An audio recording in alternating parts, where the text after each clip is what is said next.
warmly welcome to discuss circular economy. My name is Katja Lindroos. I have the big pleasure to host this conversation. And as we are now during Helsinki Design Week, we have discussed design and its impact from many different angles. The topic is very much related to what we are talking about, the theme of the whole festival. So this is a very, very perfect way of going to this discussion with Design Forum Finland. My name is indeed Katja, and I'm a CEO of a company called Urban Practice, working with urban change and diverse issues of sustainability. So we have a very, very extensive program for you for this afternoon, and we have also already the knowledge that we are many, as we are indeed online, so we have the pleasure of having actually a very big audience. So hello to all of you who wherever you are. I will not at the moment go through the whole program, but please check also online on Design Forum Finland with what is coming up and with the event. But let's start with introducing first the CEO of Design Forum Finland, so the host. And this event is indeed very much supported also by the Embassy of the Netherlands in Finland, so thank you very much for enabling it. But without further ado, here is Petteri Kolinen from Design Forum Finland. Welcome. So, thank you, Katja. Nice to have you here. Nice to have you. Well. Yeah, it's fun, and we know from a longer time, don't we? Because you have a very extensive career as a designer. Can you just give a little personal background of yourself? Okay. I'm an industrial designer from my background, from my education. Then I studied design leadership for a couple of years, and actually my creative career ended 2004 roughly, when I was working in Nokia as a designer. And then I switched to Martela as a design director, and I worked there for 6 years. Exactly. And then I went to Nanso Group for a while, and now I'm have been in Design Forum Finland for 5 years, one strategic period. And this is actually an event that you have been organizing for a longer time to bring design closer to the industry and to create these talks. And just to, I gave a little bong here for a very specific reason, because I would like to remind you that please use the hashtags, #Design Forum Talk and #Circular Economy. You can also contribute indeed through the chat, but by putting this on Twitter, we can also see actually your comments, and we might take those questions. But indeed, Petteri Kolinen, CEO of Design Forum Finland, the stage is yours. Here you are. Thank you. Thank you, Katja. It's great to be here. And also on my behalf, warmly welcome to this event. Originally, I was planning to talk about strategic design and the urge of using strategic design, but then I felt that we have brand new strategy that we updated in the spring, and I would like to share it with you. It's the first time ever to share it, so you're the first one to try it. I started with mission, which is pretty much same as purpose in most of the discussions. We have been working since 2015 on creating the competitiveness for Finnish SMEs, Finnish companies, with the toolbox of having in strategic design. This year we updated the strategy, and now we have broadened the scope so that we talk about ecological, social, and financial value. It used to be pretty much emphasized on the financial side and the competitiveness and things like that, but now it's more broader, and that actually brings back to the theme of this event. And the toolbox, as we're using, is dealing with strategic design, which might sound a little bit mysterious, but it's actually quite straightforward and easy to understand things to do. It means that design is part of organizations' decision-making at all levels, which is easier said than done. But quite often design is considered to be on a very tactical level, on the basis in R&D, working in there. But it also should be integral part of the whole organization. And it should be also integral part of organization strategy. And the objective is, of course, to work on a long term and creating broad-ranging value. And I would say that this is the key challenge for design to be utilized broader. Quite often the matrices and the measurement systems in the top executives, in the top management teams are pretty short-term, dealing with mainly financial figures, margins, turnovers, stock values, things like that. Very, very, of course, important, but design is really producing value on a long-term range, and it's broad as well. And this also is it's actually easy to measure, but it's not so commonly measured.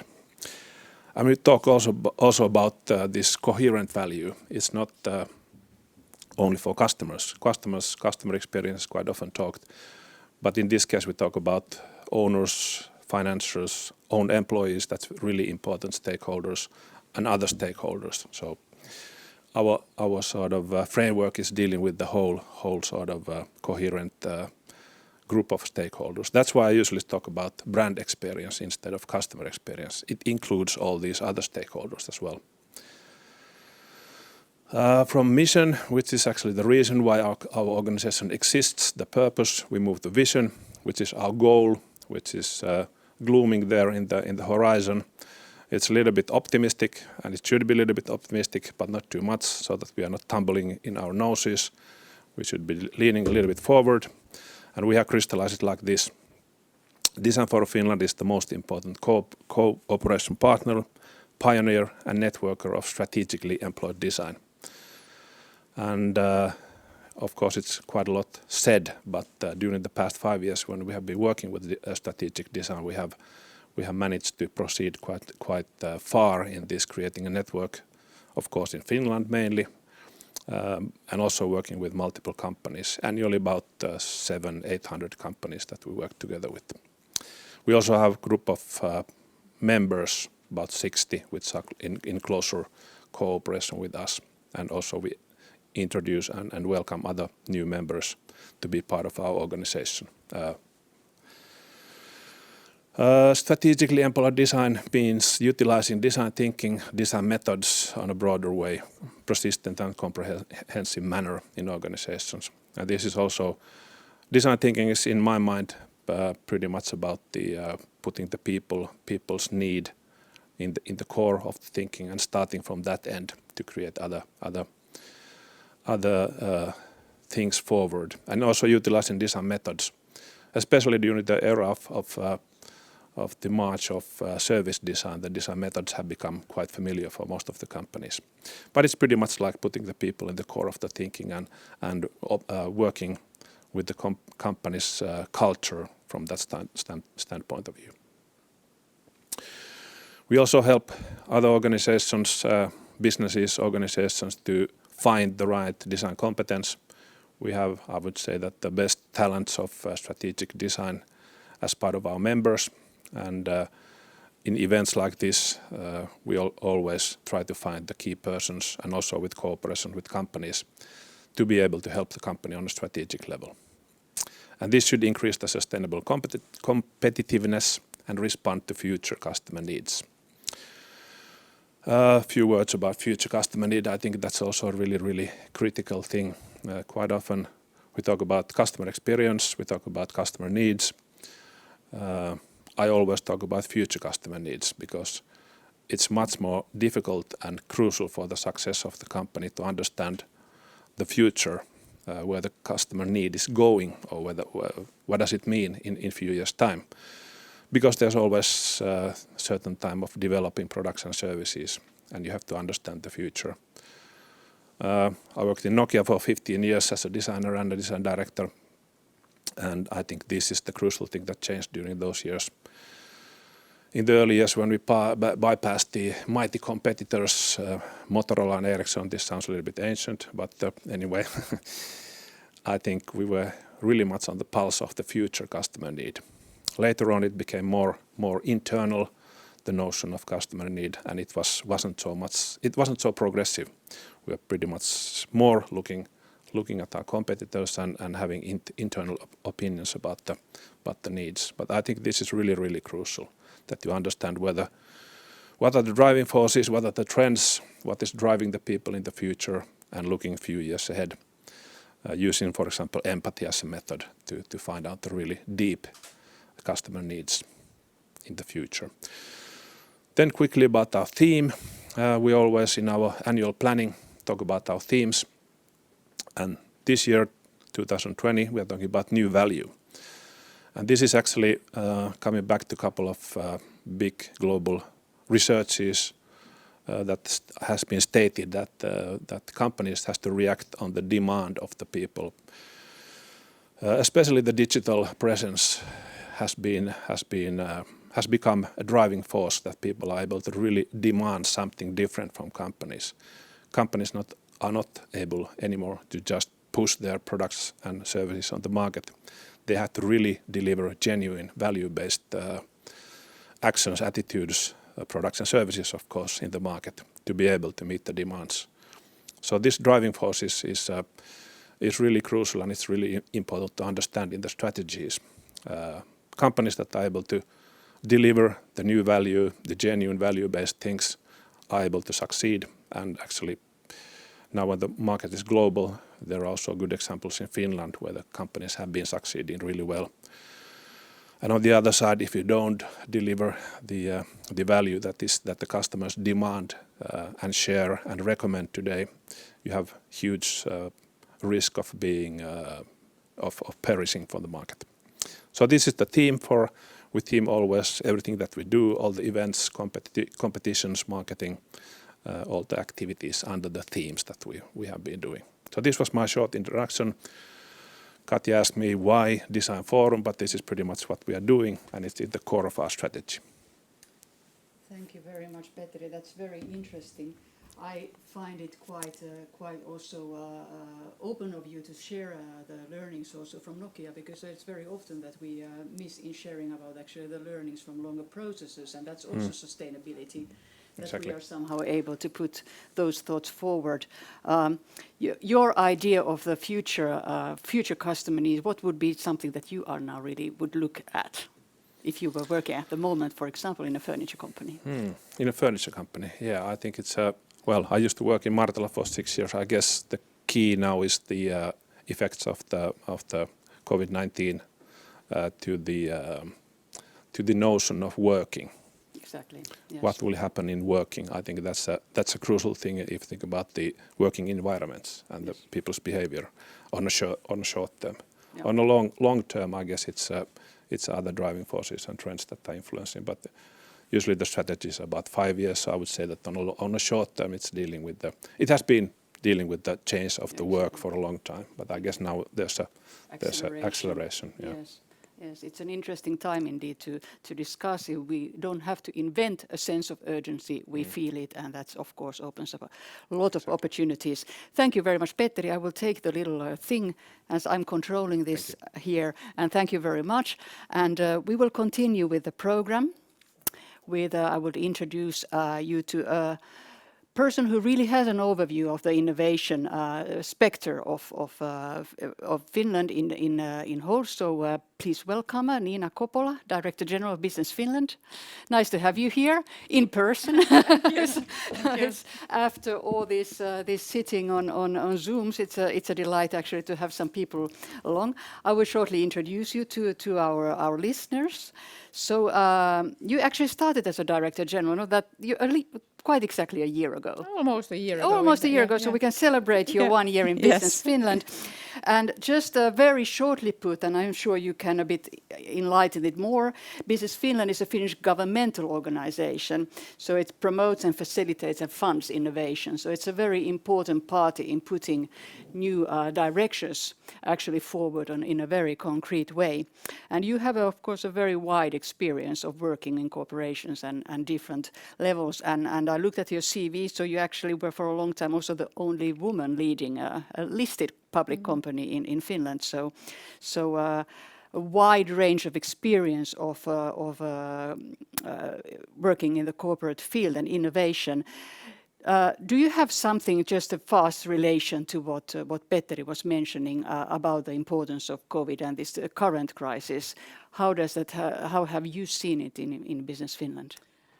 I mean, we all know what a devastating experience it is for many people and many companies. But if we look at it from the company perspective, there are, of course, companies who are not thriving but are benefiting from the situation. You were talking about all these Zooms, and also obviously there are companies having a better position. But I would say most of the companies are actually having a pretty hard time at Yeah. this moment. Yeah. And as we are not only innovation funder, we are actually a catalyzer of growth. We are also doing trade promotion, and doing that in current situation isn't that easy either. So we are using also all these new digital tools to make contacts, to get Finnish companies to go abroad. Exactly. And this is, of course, logically also opportunity for steering a bit the innovation towards circularity, which is Sure. what we are talking about today. So without further ado, I'm letting you control the means and enjoy Nina Kopola from Business Finland. Okay, thanks very much. And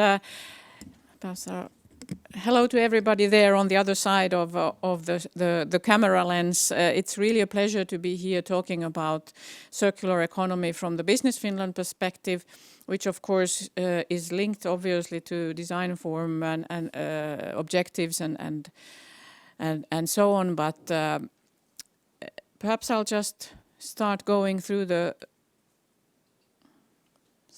slides, and I wanted to start to talk about about Finland and then going to Business Finland and then more concretely to companies. So taking it from, you might say, from the country to the singular piece. And if we look at Finland, we lead the way in circular economy. We were the first country to have a roadmap for circular economy already in 2016. We have been denominated the cleanest country in the world. This was done with air and water in perspective. We have the biggest reserve of forest in the world, so we are the most forested country. We have abundance of biomass, you could say. The aim of the Finnish society is, of course, to work on sustainability from all three perspectives, not the least being social responsibility. So we are number one in the Good Country Index, and we also have been denominated to have the cleanest air in the world. So to say that Finland is leading the way in circular economy, I don't think it's an overstatement in any way. Also, when we look then at the circular economy, which is the topic of today, it's quite a big topic. It's not only about recycling issues. We have to look at circular economy from all these 5 dimensions. And if we start with the material flows, for example, there we have recycling, but it's also the choice of materials, using less materials, using waste to create value. If we go further, it is about renewing business models on how we are integrating in with other companies, creating new business models for the companies. When we are looking at the production, it's not only about a singular plant or production site, because when you want to start talking about a circular economy, typically you have inflows and outflows, and you need other companies around to create a good entity of material flows. When you look at consumption, you of course have the consumer behavior there. Are you wanting to own everything? Can you rent? Can you use things as a service coming into play? And infrastructure, obviously, where do we produce? Do we produce close or far? Is it near where the consumption is being done, as example? So we see there are quite a lot of various dimensions in this circular economy, and a lot of this is being made able by digital enablers, which bring us close to what we said here earlier, that now when digitality is getting much more stronger, we could say that circular economy gets even a better push towards being adopted in a much stronger way. Then, if we think about what has Finland done, we are number one, again, having a roadmap for using plastics. We are recirculating a lot of the drink bottles that we are using. I think something like 98%. And we are recirculating to be used again or to be used into new materials. Like 2 companies mentioned here, Neste and Fortum. Neste is using liquefied plastic raw materials as energy or not as energy, but actually for refining purposes, and also Fortum is recycling plastic for new uses. So we are strong there, and we are also strong in creating value from waste. So truly getting away from this make to waste philosophy to the circular economy, where we are wanting to get the maximum value out of the products in use, so that the product and then creating as little waste as possible. So only 1% of the waste ends up in landfills here in Finland. Then coming down to the business Finland level, what are we doing? So our purpose is to generate prosperity for Finland and through accelerating our customers' sustainable growth globally. We were talking about that. We are an innovation funder, trade promoter. We attract investments to Finland and travel to Finland. But prosperity is there in the center. And there are 3 areas that contribute to this prosperity, being competitiveness, economic growth, and sustainability. And we believe that this prosperity cannot be created without sustainability in mind, because having sustainable growth isn't possible without the growth being sustainable. We also believe that sustainability creates a tremendous opportunity for Finnish companies to create new businesses. So it's making good business is what we believe. And this is a pretty busy slide, and I don't want or need you to focus on all the details there. The message here is that the programs, the activities that we do, the things there in the boxes, it's names of Business Finland programs, they are linked to the SDGs. So what we are doing is linked to the global sustainability goals. And on the most right-hand side of the slide, you see the bio and circular. That's where we work on circular economy, and I'll tell you a little bit about what we do there. So the Bio and Circular Finland program has the vision to find ways for solving the global challenges in circularity, and that they also would become utilized globally, because obviously we are working for the benefit of our customers, being the companies in Finland. And the purpose to develop competitive bio and circular-based solutions and ecosystems. So we work with companies and we create ecosystems, and I'll talk also a little bit more about that. The themes here in this hexagonal picture is where we focus in our bio and circular program, and I'll give you a couple of examples from circular solutions and textiles mainly, where we have been working. But we are obviously working in all the areas, but obviously we don't have time here to go into all of that. Being an innovation funder, we fund companies with innovation. The lighter blue is companies. We also fund research institutes. Last 5 years, funding being up or down from 150 million a year. But what benefit, what impact does this create? So the companies that we have funded, they are expecting almost 5 billion in new business, out of which 3.5 billion is in export. And they expect to create almost 12,000 new jobs. So certainly, of course, all of this will not succeed, but certainly this has a tremendous impact on the society if and when these companies succeed. So how do we work with companies? Like I said, we work with singular companies, or then we help companies, many companies building these ecosystems, where actually many companies come together to bring their role, and institutes and public companies bring in their knowledge and their ability. And a lot of our work is on building these ecosystems, because here is where you truly can get a change to happen. What I will do now, actually, I will jump over this. Afterwards, you might be able to see this battery recycling example of a big ecosystem that we have helped build. The BAT Circle, where actually we have in Finland been so much in the forefront. Now we are running the European level system for recirculating battery materials, meaning from electrical cars. The problem here is evident when electrical cars are are growing in number. The big battery, the materials have to be recycled, and also the battery, you have to do something with it. But I'll go to this other example more in detail, which is the Finnish textile industry and what kind of new business models we have there. There's many examples. There's this closed loop model where old workwear is built into new furniture. Companies like Finland on using all the materials. We have added value through design, or we have longer life cycle through using textiles as a service. And we have this ecosystem built around this, which is called Telaketju, where you can see around here there are, again, various parts that are being worked upon, like business models, the products, the recycling, the sustainability. And on this picture, you see the companies and institutions involved. And now you can get a grasp of what an ecosystem is. It's a huge entity with a lot of players that are all bringing their own part into the common goal of making the value chain of textiles more sustainable. So then you also can grasp how big the impact of an ecosystem like this can be.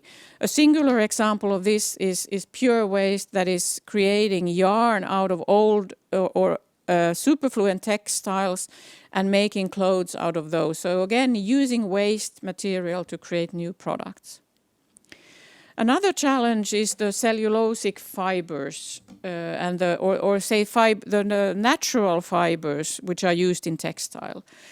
You have of the textile fibers used in textiles, 60% are synthetic, 40% natural, 25% of them are cotton. Cotton, we can think it's a good material, probably is, but it's not a very sustainable material.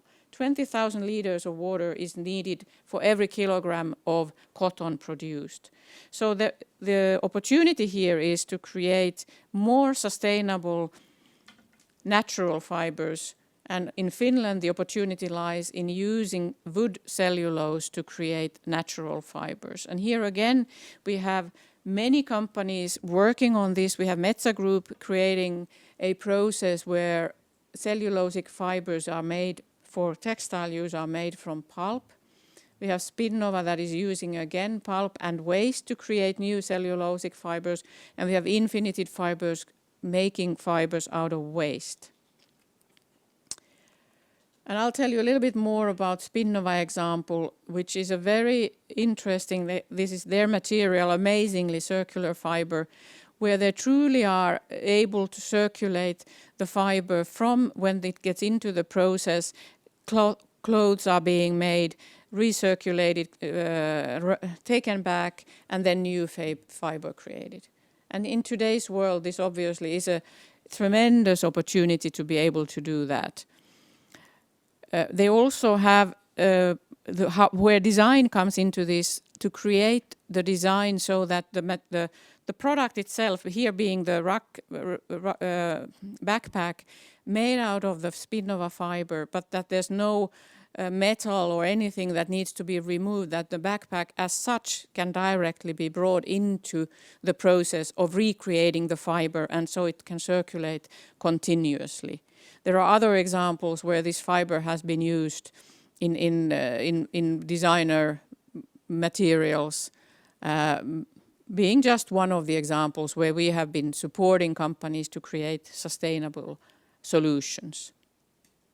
So I would say this is a very short insight into what we do, working with singular companies, working on creating ecosystems, but all with the aim of helping Finland to lead the way towards a circular economy. Thank you from my side. Thank you very much, Nina.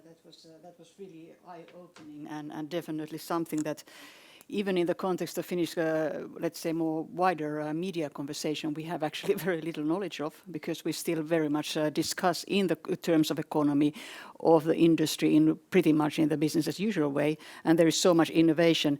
There was something that was, as I mentioned in the beginning, so you can indeed enter your questions through the chat, or even if you just use the hashtag Design Forum Talk on Twitter, so we will see your questions. There was more, not really a question, but a remark that I would like you to comment on. As you mentioned something about the forest and where we are leading the way. Here's a comment. We should be careful about just the quantity of forest. It might not be a type of forest that will be resilient to climate crisis. Do you have a comment on this? Yeah, well, I don't know. The climate crisis, obviously, being the warming and all of that.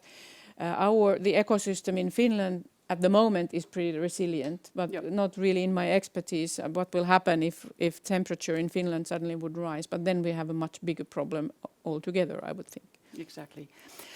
What was interesting, you took some examples of companies, design companies working with these new materials, but what do you think, as a leader of an innovation fund, what do you think is the value actually that design can create as a design to actually promote these new innovations? What is the impact of designers in this whole ecosystem?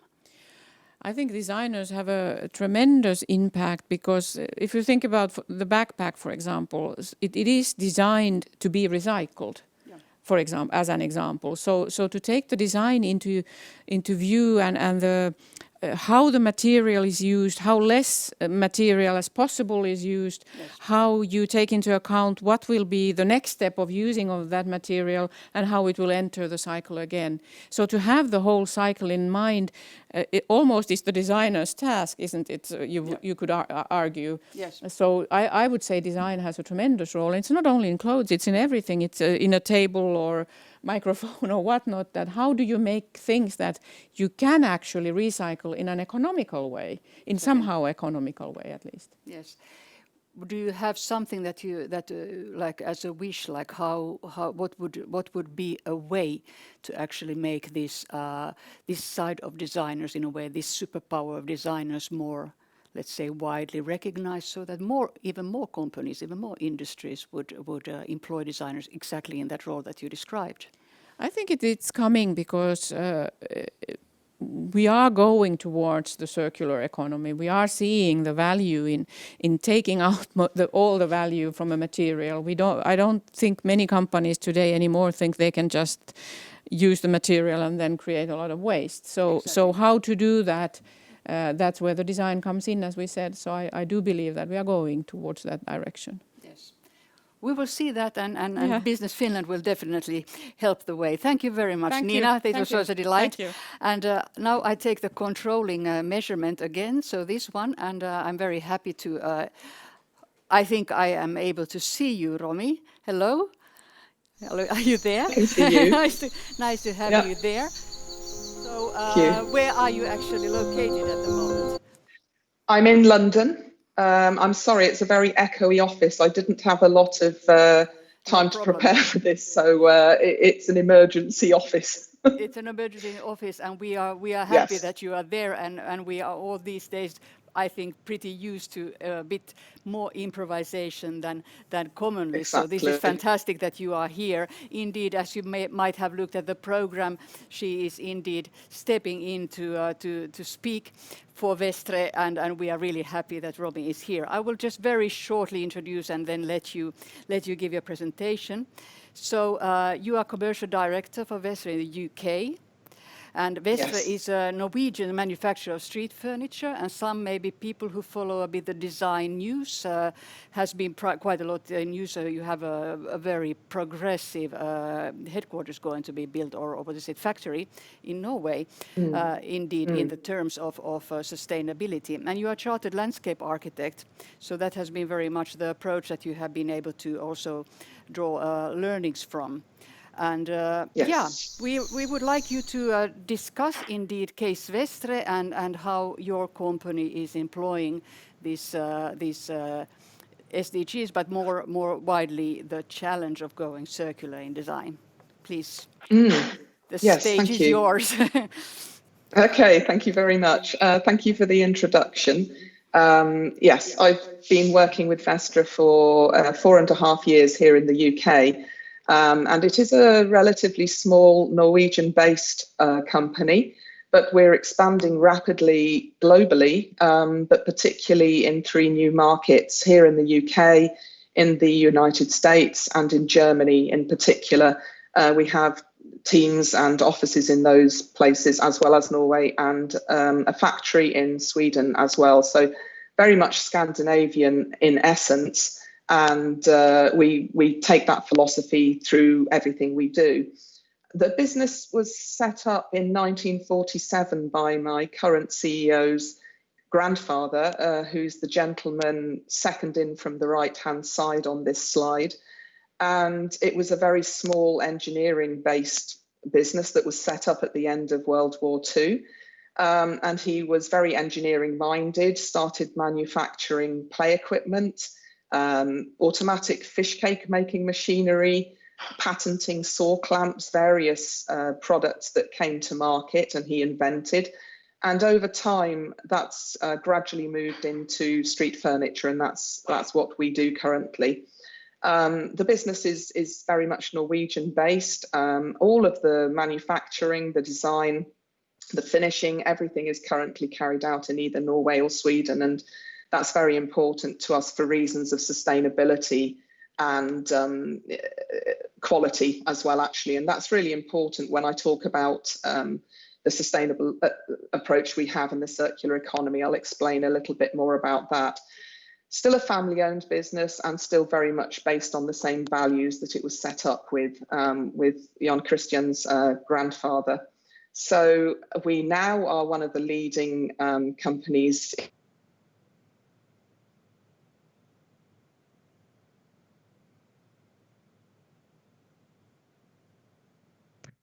I apologise. Can you still hear me? I think my headphones stopped working. Yes, we do. Yes, okay. I apologise for that. I'm not sure what happened. So we're now one of the most successful outdoor furniture brands in Europe, and in partnership with several landscape architects and leading Nordic designers. And it's less about the furniture that we manufacture than about what that furniture does in the landscape.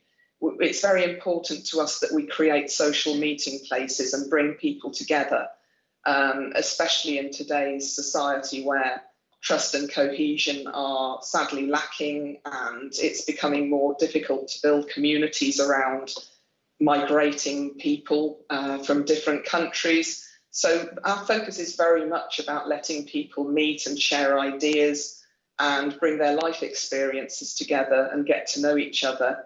It's extremely important to us as well as sustainability that our furniture acts as places for meeting and bringing about everyday democracy, which I think is a very Nordic principle.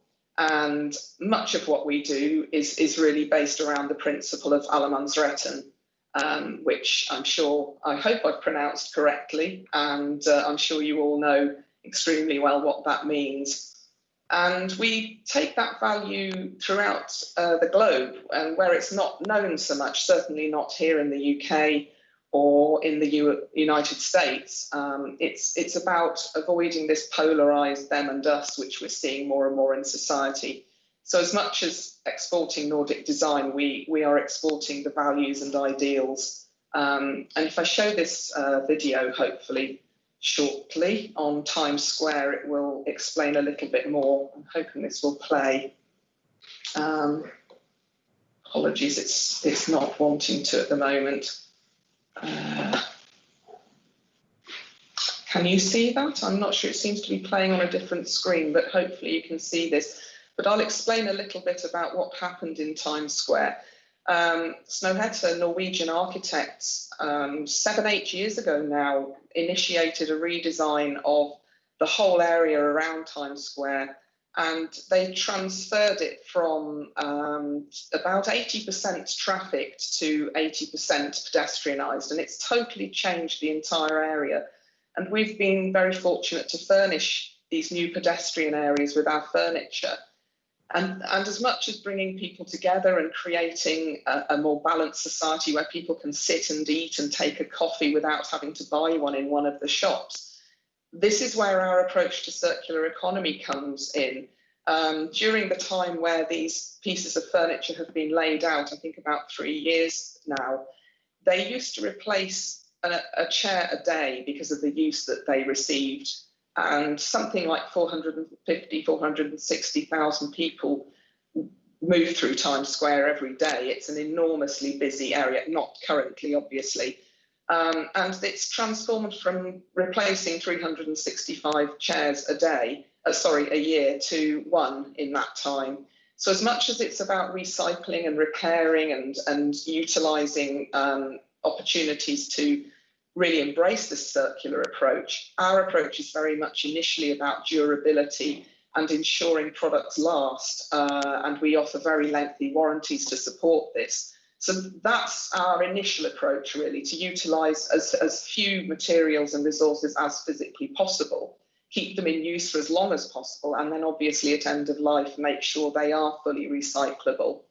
And we want to show how Nordic design is being embraced in different countries. The Nordic design industry has huge global potential and outreach, and we now have projects in the United States in more than 20 states.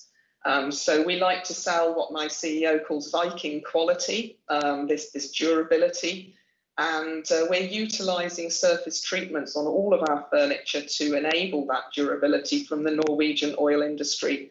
So our galvanising and our powder coating are done by suppliers based around Norway that normally supply to offshore oil rigs. So you can imagine the sort of quality that we have to ensure is in place by using suppliers like that. And our entire approach as a business is to be very sustainable. We want to be the most sustainable furniture brand in the world. I think we're well on our way to that. And we've integrated 9 of the Sustainable Development Goals into our business plan. We follow many internal projects and globally throughout the world, external projects in several countries through a donation of 10% of our income each year to these. And my CEO has calculated that if all Norwegian businesses did what we do, the business sector would have matched the entire Norwegian public foreign aid budget twice over. So we're a small company, not huge globally yet, although we have huge ambitions. But it just goes to show that we can all do something and be active in this. And I'll just talk about a few examples of how we embrace these SDGs and bring them to life through our business. So we have pre-invested in the first Tesla all-electric Arctic, and we're hoping before too long to take delivery of the first one. It's been on pre-order for 3 years now. And obviously that will be all electric, utilising fully green, renewable energy in Norway and Sweden.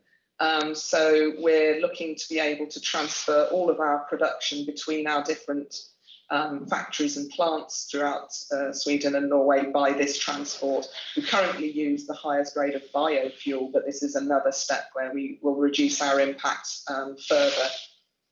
And we look to materials. They are very important, again, for reasons of quality and durability, but also minimising our carbon impact.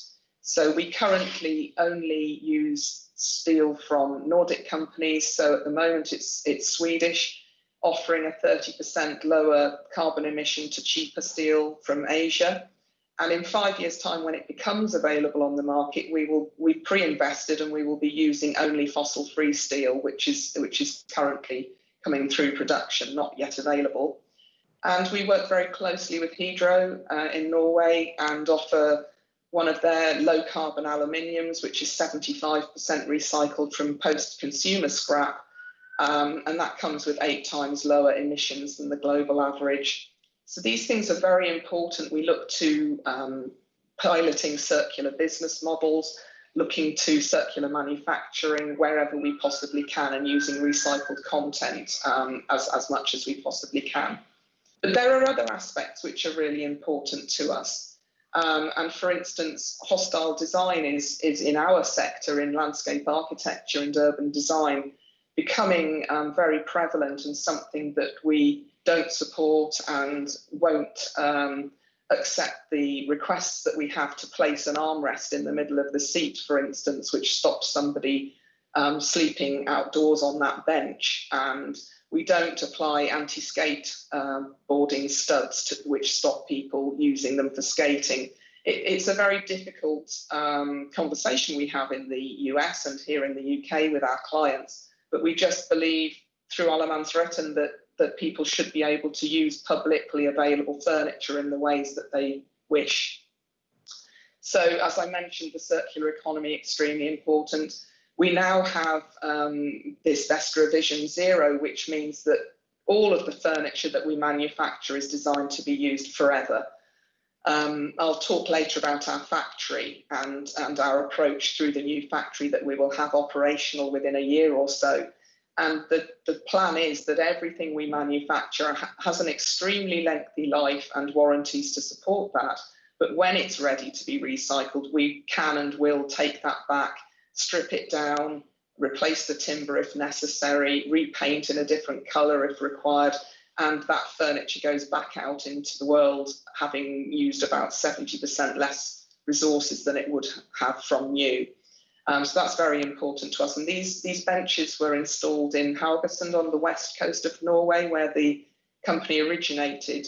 I think it was 1951, and they are still there today. So we have longevity and history to back up our claims of these very lengthy warranties. We're also quite unique, I think, particularly here in the UK, in that we have been carbon neutral in terms of our production now for 10 years. And this is our factory in Sweden, which I'll explain later is going to become one of two. And very important that we invest in new technologies and keep it as clean and cutting edge as possible. The factory roof is completely covered with photovoltaic panels, so we are self-sufficient on sunny days completely. And within 5 years, we want to be returning 20% of that green power to the grid. So helping others as well start to make a difference. Again, we're a small company, but we have big ambitions, and we know that we can make a difference. So another slightly different approach to what we do. We also invest in overseas projects, many in developing countries. We invest in field hospitals with a focus on women's and children's health, supporting the gender equality that's prevalent in Nordic countries. So we share that approach everywhere. And this is one of the startups that we've invested in, which is developing a fully integrated value chain for the collection and cleaning up and recycling of ownerless ocean plastic, which we know is a huge problem globally. And it's not that we're necessarily going to make use of this plastic in our products of our own making, but we want to create a value chain which is based on blockchain technology. That means it's profitable to clean up the oceans, and these products can be utilised properly within manufacturing, and they have a new and longer life that makes absolute sense when we look at the problem that's absolutely prevalent in all of our seas, unfortunately. And I wanted to just talk about our new factory, because I think this is probably one of the most important investments that we're making in terms of a step change, really, from where we currently are, which is probably ahead of most of our competitors globally, but we want to make things better all of the time and look to continual improvement. So in about 3 weeks' time, we're starting to build the world's most environmentally friendly furniture factory, as was mentioned earlier, in Norway, just inside the Norwegian border on the boundary with Sweden. It's in the middle of a forest, but it is actually an industrial area, and plans were initially to fell the whole site to remove all of the trees. And we've worked very carefully to change that completely and nestle the factory in amongst the trees for many, many reasons, but sustainability being one of them. It's designed by BIG, Bjarke Ingels Group from Copenhagen, so a sort of starchitect designing a factory. But you'll see, I think, that it really doesn't actually look very much like a factory. And it's very important to us on a number of, for a number of reasons. The entire project is Paris-proof, so we will reduce our emissions by at least 50% compared to a similar new conventional factory. Paris calls for 40%, but actually I think Norway has an enhanced 50% ambition, so we're in line with that. It will be the first industrial project in the Nordics to meet the extremely tough BREEAM outstanding level. BRE is the building research establishment based here in the UK, and it's very rare that a building of this type will achieve outstanding. I think something like 1% globally actually get to that level, and in reality it's almost even harder to achieve that. So it's essentially a passive house building, and every aspect of its sustainability and carbon has been considered. So our energy reduction will be reduced by about 90%, and our water use will be 90 to 95% recycled. So it will have a very, very minor impact on the site within which it sits. And we believe it may be the first circular furniture factory globally, because one of the lines has been designed purely to take in and refurbish furniture. It's extremely difficult in our current manufacturing to do that, and it causes problems with our lean manufacturing systems to take in old furniture and do the things I was talking about earlier. So we are installing a line completely to handle restoration and refurbishment only, no new manufacturing at all, which means that all of our products essentially have an endless life. They can be brought back after 20, 30, 40 years of use, and those are the sorts of life cycles that we know our furniture has. And as I say, sent out as brand new effectively, but at lower cost and lower resource demand. So the factory will also take advantage of hugely groundbreaking Industry 4.0 solutions. We're installing self-teaching robots, virtual reality, lots of artificial intelligence throughout the factory, using big data, driverless forklifts, all of those technological advances to make it as efficient as possible. And we also want to show that we can provide jobs in a truly sustainable way by creating these new positions and bridging this gap between climate and nature to show that green growth and the green shift is absolutely possible. And we'll prove, hopefully, that Nordic manufacturing is world leading and continues to be and always will be. And of course, the architecture is fabulous. Please do take a look. If you Google Vestra the Plus, you will find a designated website which has a lot more information. We're using locally sourced materials throughout. The whole factory and ethos is very transparent and democratic. There are no fences or closed off areas. The whole factory sits within a park that will be open 24/7 to visitors who can climb up on the roof and look at what we're doing. We want to bring young people into the industry and show them that there is a new way and get them engaged as far as we possibly can. And we still essentially believe that everything is possible, as my CEO's grandfather said all those years ago. Very much possible if you have a vision and a passion, which my CEO certainly has, and we do as a business. And we do believe that the design industry has an extremely important role to play in the coming years. So I hope that's been interesting and inspiring, and look forward to receiving your questions. Thank you very much, Romy. Can you hear me now? Okay, yes. My headphones are working again now. Hello, Romy. Thank you very much for a truly inspiring presentation of a company that really shows how you can go with real ambition and conviction on the very hard road of sustainability by taking into account the economical aspects, the social aspects, and the typical question always is the economy. So because you are a business, so how would you and you also work from that angle personally and look at this. What kind of let's say like is this something that is really helping you actually to sell? Because you, of course, are obviously a very capable furniture company for public spaces. But is this whole story that you now shared with us, is this something that actually is really an asset when you are doing business? It is. It's a really interesting question, actually, and I think it's slightly differently approached in our different territories. So I think in the Nordic countries, it's better understood and valued, and price is less sensitive, perhaps. Here in the UK, in the construction sector, it's extremely price sensitive. So we are very often specified by landscape architects, urban designers, clients who love our products and understand that we're carbon neutral and understand all of those benefits. And we still have the hard sell, if you like, with contractors who unfortunately often care less, and it comes down to cost.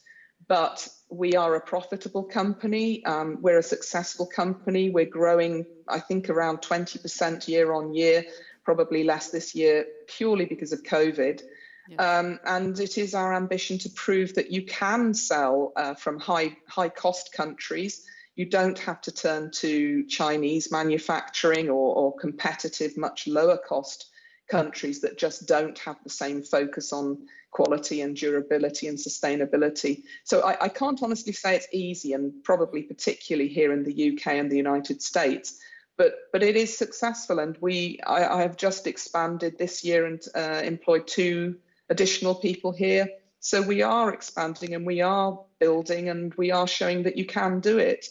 And we want to be able to prove that and counter arguments that, you know, do come in about commercial aspects, because of course it has to be economically viable to make sense of any of this. And certainly at the moment we're proving that we are, and we can be, and we will be. There are some remarks mostly about, of course, logically something that is very much disturbing many people, which was what you mentioned about hostile design, which is an aspect of sustainability that sometimes is not so much looked at from that angle. You mentioned that it is a bit of a hard sell sometimes in public spaces, and when you were saying, and personally I was thinking about that now, especially with COVID, we have of course a bit, let's say, a more kind of a challenging relation with public space, and there might be more demand for solutions for keeping people apart and maybe even preventing them to enjoy public spaces. What are your thoughts about this moment that we are living in? Are we going to lose our desire to be in public spaces, or do you see there new opportunities? It is really interesting. We have a view that actually environmentally and in terms of the climate crisis, we do have the technology we need. And if we are willing to invest in it, we can make a difference and we could keep global warming to where it needs to be. And, you know, my CEO is much less worried about that. We've proven ourselves that we can tackle these issues in that way. He and we are actually becoming much more concerned about social cohesion and the issues around all of that. He first heard the term antisocial behaviour here in the UK 4 years ago through a project where we donated some benches to bring a community together in a very deprived area of London. And we were told by the police that we couldn't place these free benches outside an apartment block because of the antisocial behaviour that they would attract. And my colleagues in Nordic countries had never heard of anything like that. And it's a big issue here. So we find ourselves literally fighting the police sometimes to say, this is needed, this is necessary. And it was actually the residents who said, how much worse could it be that won the day. And subsequently, it's become a very popular and successful meeting area. So we work very much in those aspects, and we have to be consistent. We refuse to carry out the measures that are often requested, you know, spikes on seats to stop people just sitting and relaxing. We need those seats for people who are aging. Many of us have aging populations. People with mobility problems, you know, young parents with young children, you know, across society, we need these things very, very much. And it's been an eye-opener to me working with Nordic countries and Nordic colleagues, as much as it has for them, I think, understanding how things are done here. And it is about showing that there is a different way and convincing people that these things are important. And I always mention the 3 pillars of sustainability, that everybody panics at the moment about climate. And of course, we've covered the economic aspects, but the social aspects are so important for truly sustainable places. And I think that's as much where our focus can be and must be for the coming years. Exactly. We will not solve the climate crisis unless we work together, and there we need seriously some social cohesion and really work on it. Thank you very much. And Vestre is showing in many respects ways of what kind of opportunity sustainability and going towards circular economy actually can be. And thank you, Romy, for stepping in and giving a wonderful presentation. It was Thank really you. Thank you for the opportunity. Thank you. Thanks. Bye. Bye. So we will go on, and having heard about Norwegian approach to public furniture, we will focus a little bit more on the side of the designer's role, also in the current form of digital environment. And now I'm seeing you, Peter Post. Do you hear me here? I'm hoping to hear you very soon. So I will start to introduce, and please start talking whenever you want. Peter Post is a designer, and you take the role as a managing director for Scholz & Volkmer, which is indeed focusing on digital and branding and sustainability. And a very independent creative digital agency. Where are you actually situated at the moment, Peter? Can you hear me? Yes, now I can. Oh, fine. We're situated in Wiesbaden, which is near Frankfurt in Germany, and we have another office in Berlin. Great. And I was, you were very friendly to send some pre-information, which I found very actually fascinating about your company. And I will really, because I'm not, I haven't been able to memorize it totally, but I think this is very important. So you are actually an agency that actually, let's say, like walks the talk, because you work very much yourself through these same goals as you are for sure expressing towards your clients. So you have your own sustainability strategy since 2011, which is a long period. And you have also the first digital agency in Germany to be certified climate neutral. And you publish your own climate report, almost a decade, isn't it? So you have really committed to showing the way actually through your own practice. And what you do next to more so-called traditional approaches in designing for platforms and campaigns, you work on sustainable projects and platforms really for yourselves. So I understand self-initiated and then also towards your clients. And this kind of double role, I can imagine, is not the most easy one to take, but for sure one of the more inspiring to hear about. So Peter, please, the stage is yours about Save the Trees and Sell the Honey. Thank you. Hope this works fine. I should be able to change my slides now. Okay. Well, thanks for the opportunity to tell you the story of our journey to sustainability, which is already going on for 10 years now. As Katja mentioned, we're a digital agency. It's around 140 people in Wiesbaden and Berlin. This is our IT department managing 40,000 bees on our campus. This is the head of IT. And this is the pretty messy process of creating honey, actually. So this is one of the products that we produce ourselves, and we basically use it to give it as a Christmas present to clients and employees. But we also sell it, and this is like a metaphor for what we try to do also with our professional work, because of course we can't run the whole thing on honey. Is do something for the environment, save the trees. Bees are very important, as we know, for trees in cities as well, but also make it a viable business. So the concept of shared value is that we're still an agency, a service provider for brands. So we want to, and we need to create value for brands. We also want to create value for people, for humans. We want to be useful with the stuff we're doing. And another aspect in the dimension is the planet.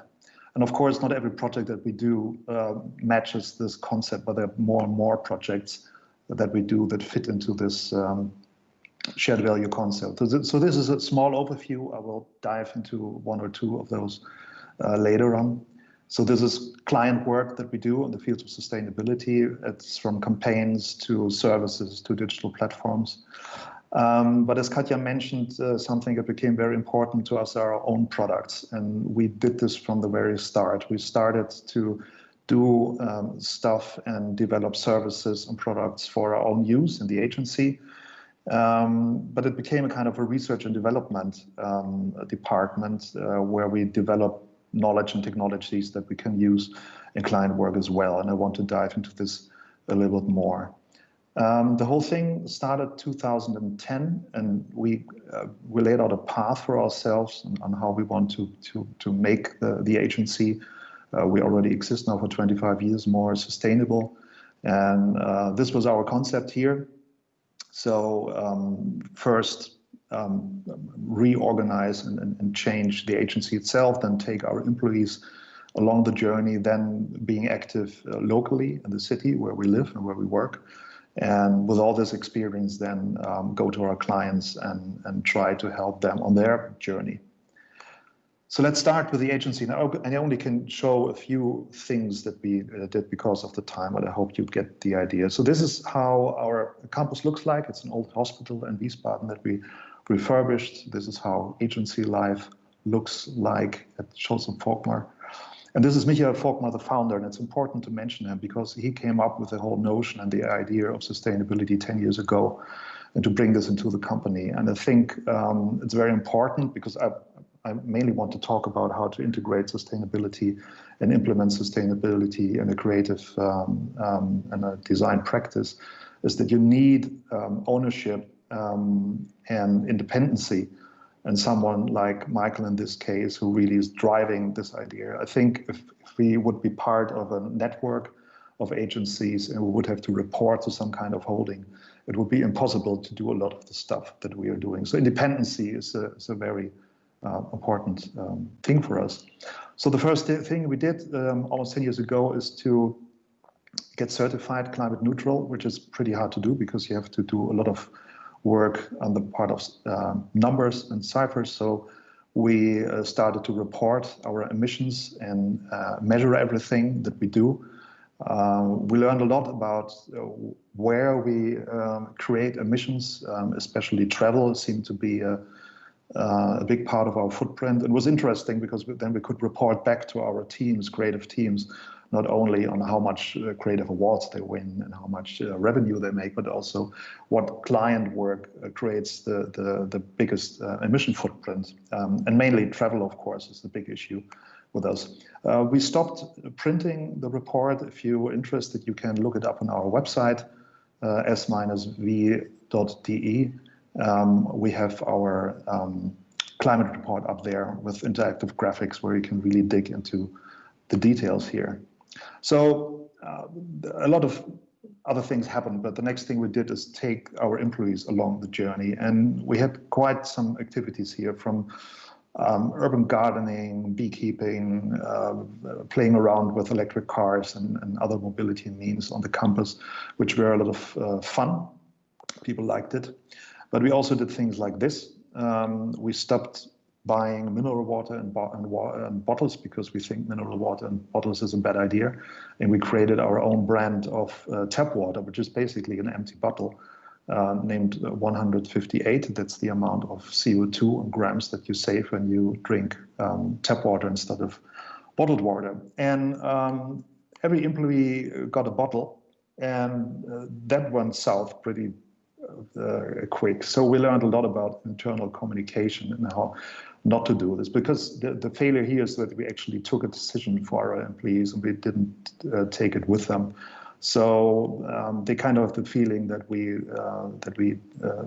decided this without asking them, and they started to buy their own bottles of mineral water again. So we learned a lot here about internal communication that we can now implement in client work. Funny enough, our clients liked the things, so we made a small business out of selling these bottles to companies like Deutsche Bahn and other clients. So this is just a glimpse of the many projects and things we did internally. The next thing was getting busy in the region and locally in the city of Wiesbaden, where we live. When Michael proposed this, I didn't get why this is so important. I really wanted to immediately start working with and for clients, but after all these years, it became really important to us to use the city and the space where we live as a laboratory for ideas. The first one we did was Radwende. It's a part of like a concept in Germany to change the traffic system to more sustainable mobility. And with this app, you basically can track bike trails. And the idea was first for our own employees, when they track their bike trails and they come to work 80 times a year with the bike and not with a car, they get a free day off. So a lot of employees like this idea and still do it. But we also collected data with all the people in Wiesbaden who use this app to show the city where they have to build the bike infrastructure, because that's the main point, the main problem in Wiesbaden. Wiesbaden was officially voted the most bike unfriendly city in Germany. This is me in Wiesbaden cycling, so you can see it's quite a challenge. And the proposal to the city was that if the citizens of Wiesbaden cycle 1,000 kilometers, they get 1 kilometer. The city commits itself to build 1 kilometer of bike lane. And we almost got this through city parliament, but it was stopped for political reasons. We learned a lot about city politics with this project. So we took it to the museum. We made an art project out of this. We built a machine that actually draws the bike lanes and the bike traffic of one day. And people were able to buy this. It's very beautiful, as you can see here, what the machine did. And after that, we took it to the street. We have regular demonstrations in the city demanding better bike infrastructure. And we provided people with these bamboo sticks and chalk. So they basically did, or we basically did what the machine does on paper on the streets, which is not allowed in Germany. This is vandalism, so please don't tell anyone, because we could be fined or sent to jail for this. And one of these demonstrations, actually, the police stopped us, but they didn't get the thing with the chalk. They thought that they had to protect our demonstration. So we had the funny situation of a police escorting us while we were vandalizing the streets of Wiesbaden. Activism became an important part of the work we do locally. In other cities where we implemented this bike app, we were able, for instance, to use it as a currency. So people coming to coffee shops got a discount on coffee or beer when they come by bike. And we have to say, in the meantime, after 10 years now, during COVID, we got a decent, or the city started to implement a decent bike infrastructure, not only because of our activities, but we're very happy to contribute to that. Another project we did was Kiezkaufhaus, which you could translate into the mall of the neighborhood. It's probably in many cities we have the problem that small shops can't compete against Amazon or Uber Eats or other large digital platforms. And we wanted to support them. We built an online shop where you can buy at all these small shops and then get the products distributed and brought to your home by a small fleet of climate neutral cargo bikes that we also managed and were running. So we not only built a digital platform, but also the whole logistics around it, which was really hard to learn how that works. Another issue in Wiesbaden is air quality, which is pretty bad. The first project we did here was this tree. It's an installation. The tree glows red when the nitro oxygen value is above the value allowed by the EU, and the tree always glows red, which is a bad thing. Only in the early hours between 12 o'clock and 2 o'clock in the morning, it glows green. So we confront the citizens with the fact that they are actually poisoning each other all day through. We also built an app so people can look this data up. We have a collaboration with a digital out-of-home company, Waldesau, who install these digital displays. And they very much like the idea. So if you walk through the city of Wiesbaden, you see always like 3 advertising spots running on these displays. And after that, you see the current value of nitric oxygen in the air. We further developed it into a prototype of a traffic of a traffic light for air quality. There's a small sensor in this prototype that's actually sensing the air quality at this specific spot. And after we did that, we thought it might be a good idea to take this mobile. So this is a very small air quality sensing device that we built that can be used mobile on a bike, for instance. And to get more quality out of this, we connected it to these big, very, very expensive and stationary sensoring stations. And we used machine learning to optimize the small devices.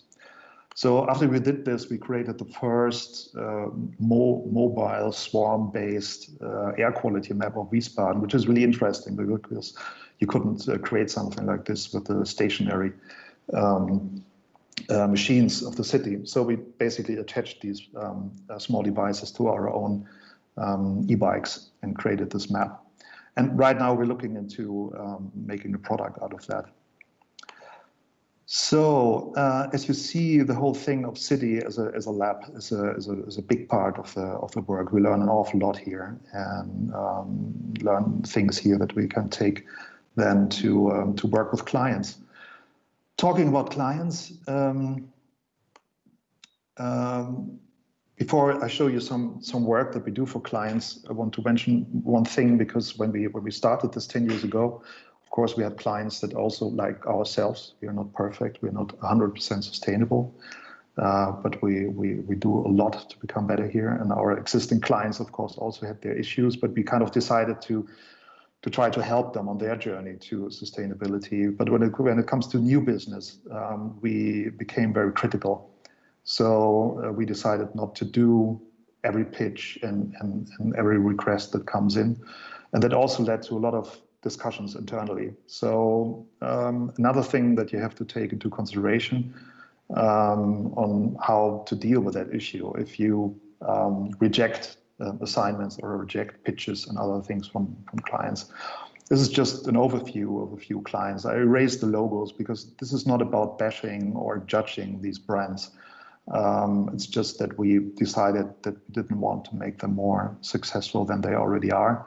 So just a few examples of the things that we did not do. As I said before, the existing clients that we worked for, like Deutsche Bahn, also have their issues. And Deutsche Bahn has a pretty sustainable business model, but still, also they have issues. And when we started this, we came up with all kinds of ideas and initiatives that we brought to their doorstep. And this also didn't work out at all. We learned that there's no way in changing a company from the outside. You can consult and you can do good creative work, but there's no point in convincing them in doing something that they do not want to do themselves. So we learned that the moment that companies, our clients, are ready to do sustainable projects, we should be there as a good partner, but not try to convince them from the outside. So finally, we got assignments from them, especially Deutsche Bahn, in the field of sustainability. One was that we got the assignment to do their climate and sustainability communication. And instead of creating a campaign, we totally don't believe in campaigns in this field, and also nothing like a printed or digital climate report. We actually created a sustainability report in the open field and the wild. So all the touch points and all the products and services of Deutsche Bahn that actually are sustainable got tagged with these green tags that say this is green, with numbers on it, and you can look this up on a website. So also this guy got a tag because he had a special training on how to stop a train in a way that saves as much energy as possible. Even his underpants are tagged because they're made from organic cotton. And this program is already running for more than 5 years. We almost have 200 touch points now that are tagged this way. And basically, the Deutsche Bahn is reporting back to its clients. We understood that you believe this to be important, and we tell you what we're doing. Another project that we got is a small train station of Deutsche Bahn outside Hamburg. And we want to pitch here to come up with ideas to make this more sustainable also for the users and the citizens of Ahrensburg. And we came up with all kinds of ideas, but one idea was, of course, the idea of offering incentives for coming with a bike to the train station instead of cars.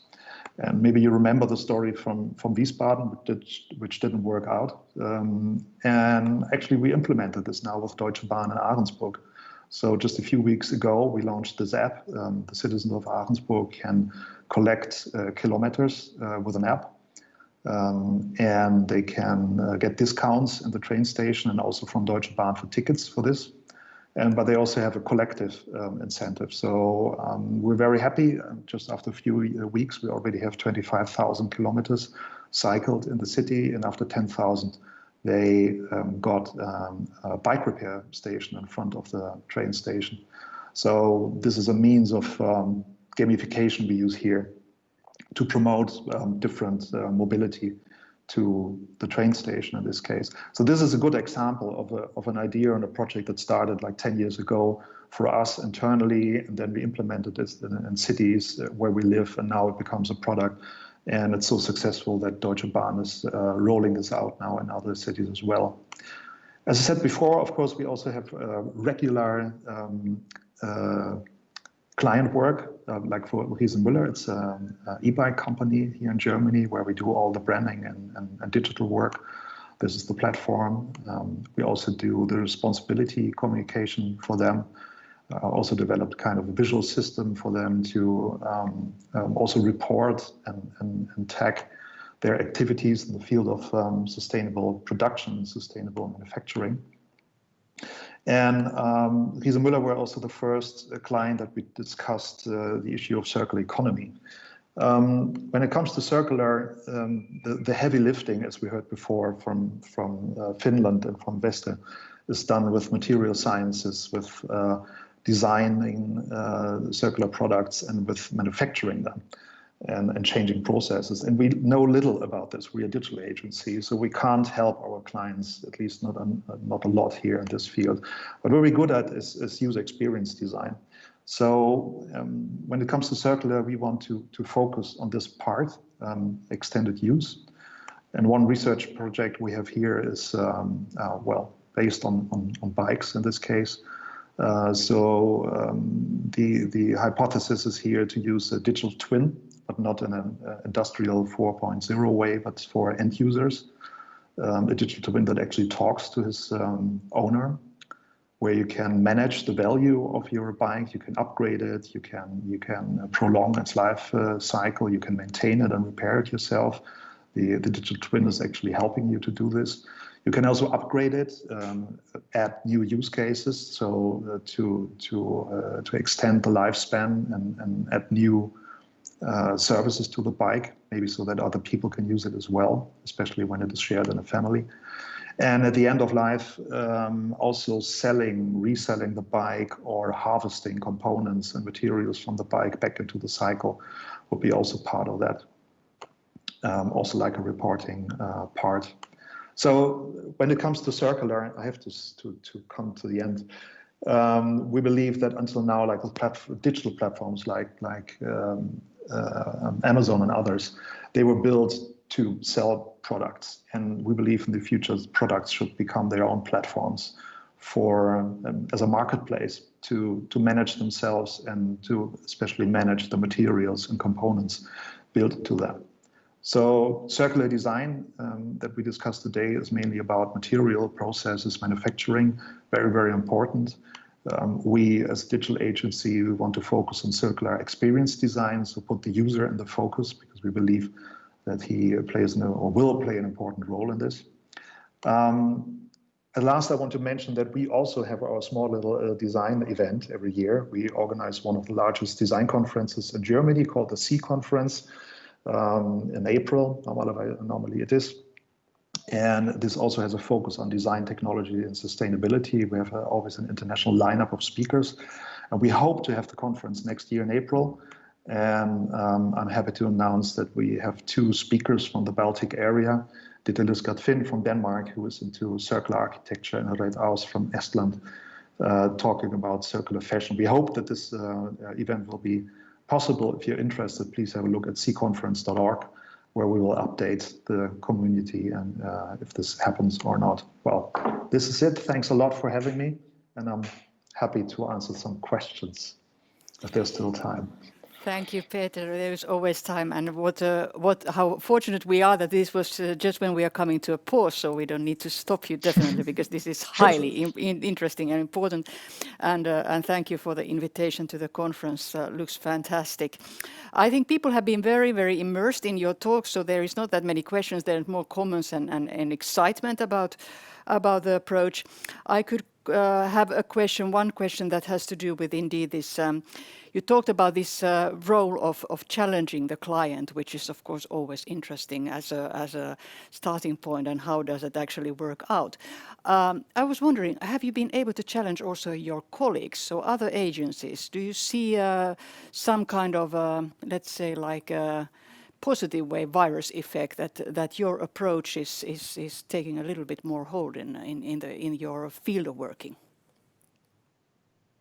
I see that a lot of creatives and designers and agencies, not because of us, but simply because they read the papers and they are humans, step into this field. So at least in Germany, we have quite some agencies who start working in this field. I think this whole thing about our own products and platforms, we believe that this challenged a little bit the colleagues from other agencies, because what happens very often that these kinds of projects are done mainly for awards. So there's some kind of social or environmental issue, and projects are done, but they're not really durable. They are not built to last for a very long time. And we hope that we could show as an agency that you can really run these products and run these services, and at a certain point, maybe at least cover the costs of these projects. So I think there we certainly made a point in Germany. I believe so. And then a question, of course, that comes very obviously to mind. You mentioned about the clients that you have to say no to, who are maybe interested otherwise in your approach. But how much do you think that when you think about how much can an agency like yours actually find out really the relevant information about a client, not actually serving somebody for greenwashing purposes? Are you having some really good investigators, or how do you do that? We put a lot of time in there, because it's again with these examples I showed, and again it's very important to me that we don't want to judge in a moral or other way these brands, because we have our own faults and our own challenges there. What we do is there are some platforms that rank companies when it comes to sustainability. We do a lot of research in business magazines about how they deal with environmental and social issues, because everybody has its problems, but we very much focus on how do they deal with it. If they try to put it under the carpet, that's like a minus for us. But if they have a very transparent way to deal with their issues, that's like a thing that we look into.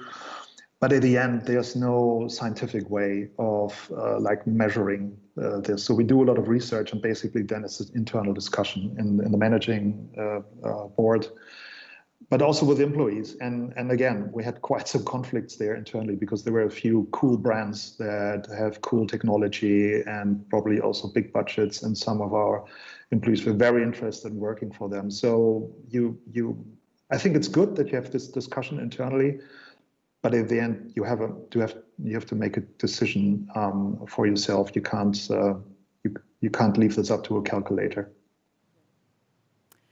Thank you so much, Peter Post. This was a delight to have you here in this conversation, and I think definitely a healthy reminder to everybody that actually also designers, even though you describe it's not all the pieces of the puzzle towards sustainability that you can influence, but a very elemental things that also perhaps have to do with motivation of people, why to focus on this topic. So thank you very much for your contribution, and we will come to your conference in some format. Thank you very much. Bye. Thank you.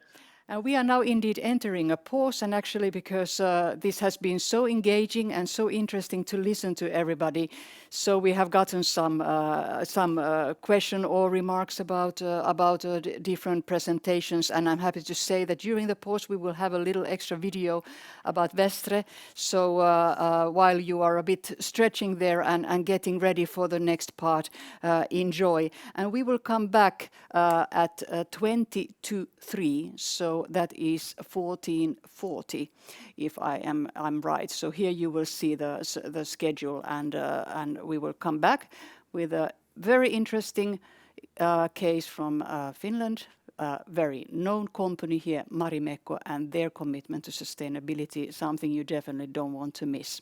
So let's enjoy the break and this nice little extra that we have you from Vestre.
Welcome back.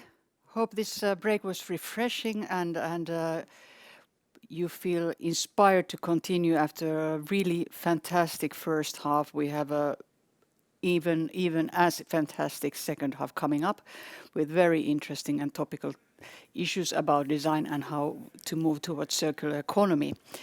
I would like first to remind you about the opportunity that you can indeed add by chat your questions. And if you like so, you can also tweet and just add their hashtag Design Forum Talk. We will see them in the chat, so we can also take those questions, so feel free. And we will also at the end still check a few comments if you have, and maybe discuss with the CEO of Design Forum the learnings of this session. So please let them come. I would like now to introduce the next speaker that we have here.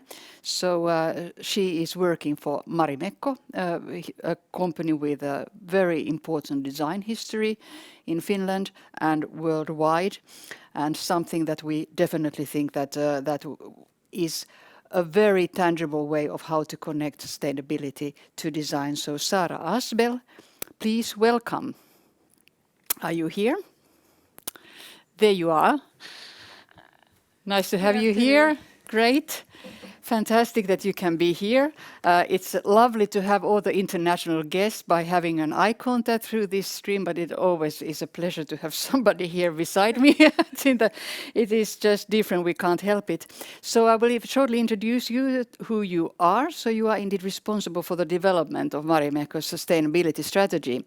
And it's a company that has very ambitious sustainability targets. And you have been working with the sustainability in consumer goods companies. So first indeed in the drinks industry, and now you are working with textiles. And your focus is to integrate sustainability into the everyday function of the companies. This is something we actually talked about in the previous one. So not to make something just for the awards, but something that really is actually sustainable on itself. So without further ado, here is Sara as well, and the case Marimekko. Thank you so much. And good afternoon, everyone, also from my behalf. And thank you to the organizers for inviting us here today. It's great to be present in the studio. It's great to be somewhere outside the home office. So it's a nice refreshment for this afternoon. Indeed, I will talk to you today in my presentation about Marimekko's sustainability work overall a bit, but we'll focus especially on our work to explore totally new sustainable materials for the future, which is a very, very exciting field and a very exciting opportunity. Marimekko, as a company, we have always been founded on a sustainable approach. The company's design philosophy is based on timeless design, and we want to offer our customers durable products, long-lasting products that can be passed on to the next generation. And it is indeed our wish that every Marimekko product would be cherished by several users and used all over and over again. The company has never been about disposable fashion.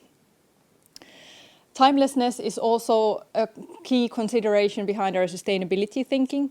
Our company purpose is to empower people to be happy as they are and to bring joy to people's everyday lives through our bold prints and colors. And as we see today, that part of this joy is also to know that the products have been sustainably made. Ensuring the timeless and long-lasting nature of our products is a key consideration in our daily decisions, all the way from design and product development to the materials we use. Our current sustainability strategy, which runs until this year, we have 5 different commitments. So indeed, we want to design timeless, long-lasting and functional products. And as part of this work, we ensure the quality of the products, and we also focus on the material choices and are involved in projects that promote the circular economy, such as promoting the second-hand market for our products. In addition, we want to inspire and engage our customers and staff into our sustainability work, for example, by providing our customers care tips for how to best care for the products and to ensure that they have a long life cycle. Thirdly, we want to promote sustainable practices throughout our supply chain, both on the social and environmental front, and also separately also want to reduce our environmental effects by being resource efficient and, for example, choosing greener alternatives where we can, for example, in logistics. And finally, we want to provide an inspiring and responsible workplace for all Marimekko employees around the world. But indeed, today I will leave the four different or the separate commitments a bit aside and focus mostly on materials, which is part of the first pillar of our sustainability work. In a way, choosing the materials is only one step in the design and product development process, but from a sustainability point of view, it's a very crucial choice because through these choices, we can both affect the life cycle of the product, but also reduce the impacts in the supply chain that are caused when these materials are produced. We are committed to constantly increase the share of sustainable cotton and other more sustainable materials in our products and packaging. And as a result of this work, last year, for example, we already reached almost 90% of our cotton was sourced as more sustainably farmed, better cotton. And we were very proud of this result. It's a result of several years of continuous work. And in addition, we have started to introduce more recycled materials, and we are also at the moment going through our whole material portfolio to be able to set the future targets for our material use. And as part of this work, we have for several years been involved in various research projects that focus on developing totally new and more sustainable materials for the future. And we believe that this kind of cooperation between companies, research institutes, and other industry actors is key in developing and commercializing such new ecological materials. At Marimekko, we have our own printing factory in Helsinki next to our headquarters, which gives us a unique possibility to test these kinds of new materials and dyestuffs in the process. The facility works as a factory, but it is also a kind of innovative hub for our creative community. And we print around 1 million meters of fabric each year in Helsinki. With our participation in these research projects that focus on developing new materials, we want to do our part in helping to commercialize the fabrics or fibers and fabrics and other materials that could bring the whole industry's sustainability forward. One of the projects we have is our collaboration with the Finnish fiber technology company Spinnova. Spinnova has developed a technology that enables producing wood-based fiber totally without any harmful chemicals. And the process itself is very environmentally friendly. If we compare it to, for example, cotton fiber production, the process consumes 99% less water than cotton fiber production and generates 65% less emissions. We started our cooperation 3 years ago, and in February this year we were very proud to present the first prototypes that are a result of this fruitful collaboration. And in the picture you can see 2 pieces of the demo outfits, which included a jacket and a shirt and also a bag made from the same material as the jacket. And these are indeed made with fabrics that combine Spinnova fabric with cotton and or lyocell. And the products were designed, printed and sewn in Marimekko House in Helsinki. And we were super happy to be part of this project. The jacket and the bag were actually the first ever printed items made with this fabric, which is a really promising result and shows the possibilities that the fiber has to offer for the whole industry. Our second collaboration, which we've been involved in since the year 2013, is the collaborative ion cell project that is led by University of Helsinki and Aalto University in Finland.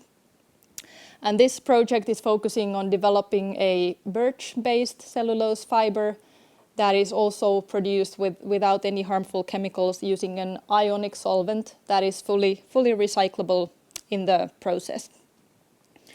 And a fabric made with this fiber is also fully biodegradable.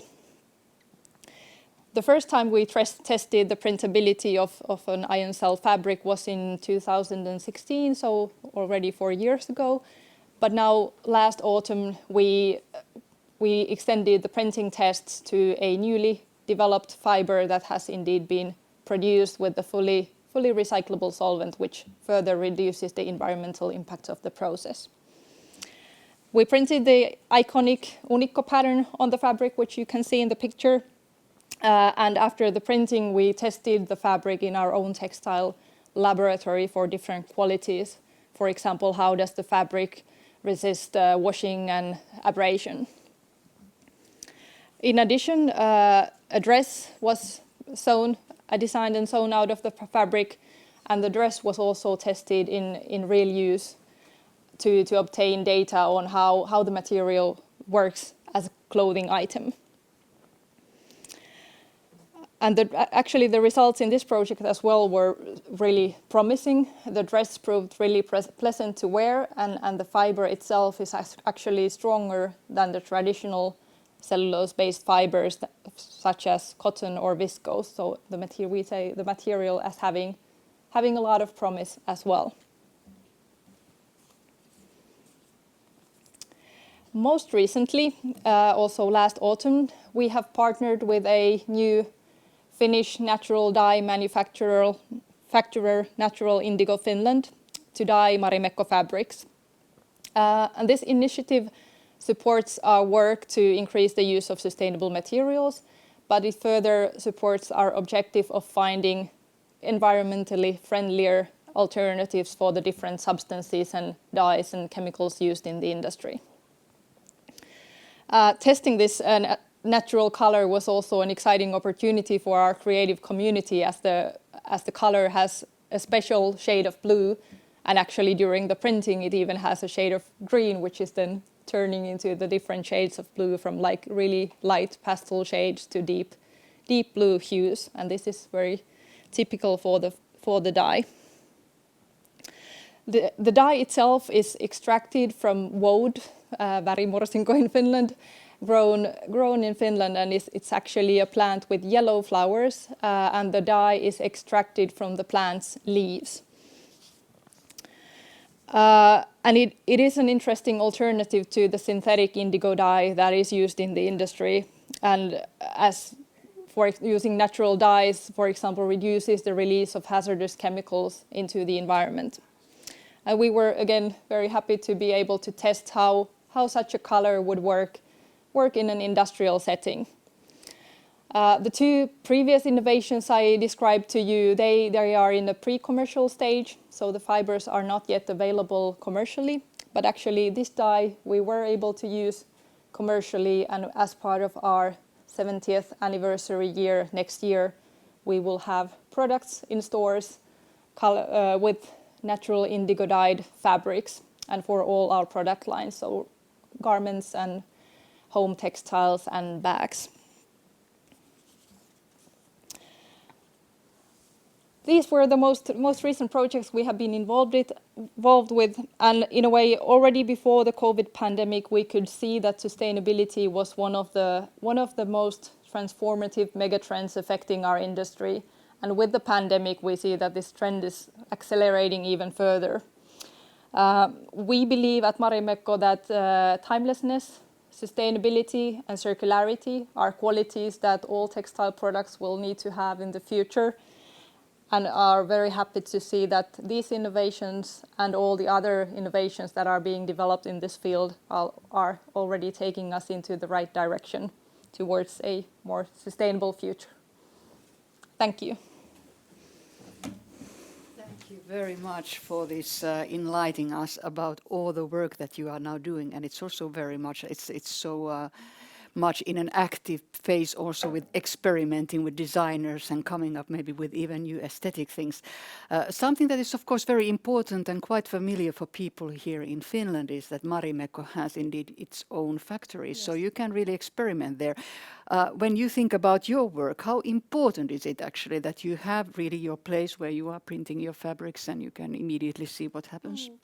For me, in a way, as a newcomer to the textile industry a couple of years ago, it was super nice to be able to see the actual production process just next to the headquarters. Otherwise, yes. You would need to travel to countries in Europe or Asia to see the process. But here in Helsinki, I was actually able to see how it really works. And I think from a sustainability point of view, it's really nice to be able to understand the use of colors and all the decisions that go into that and how the materials work with the colors. So it really, I think, gives a kind of additional insight to the work we do there, but also to the work we do with our suppliers in the supply chain.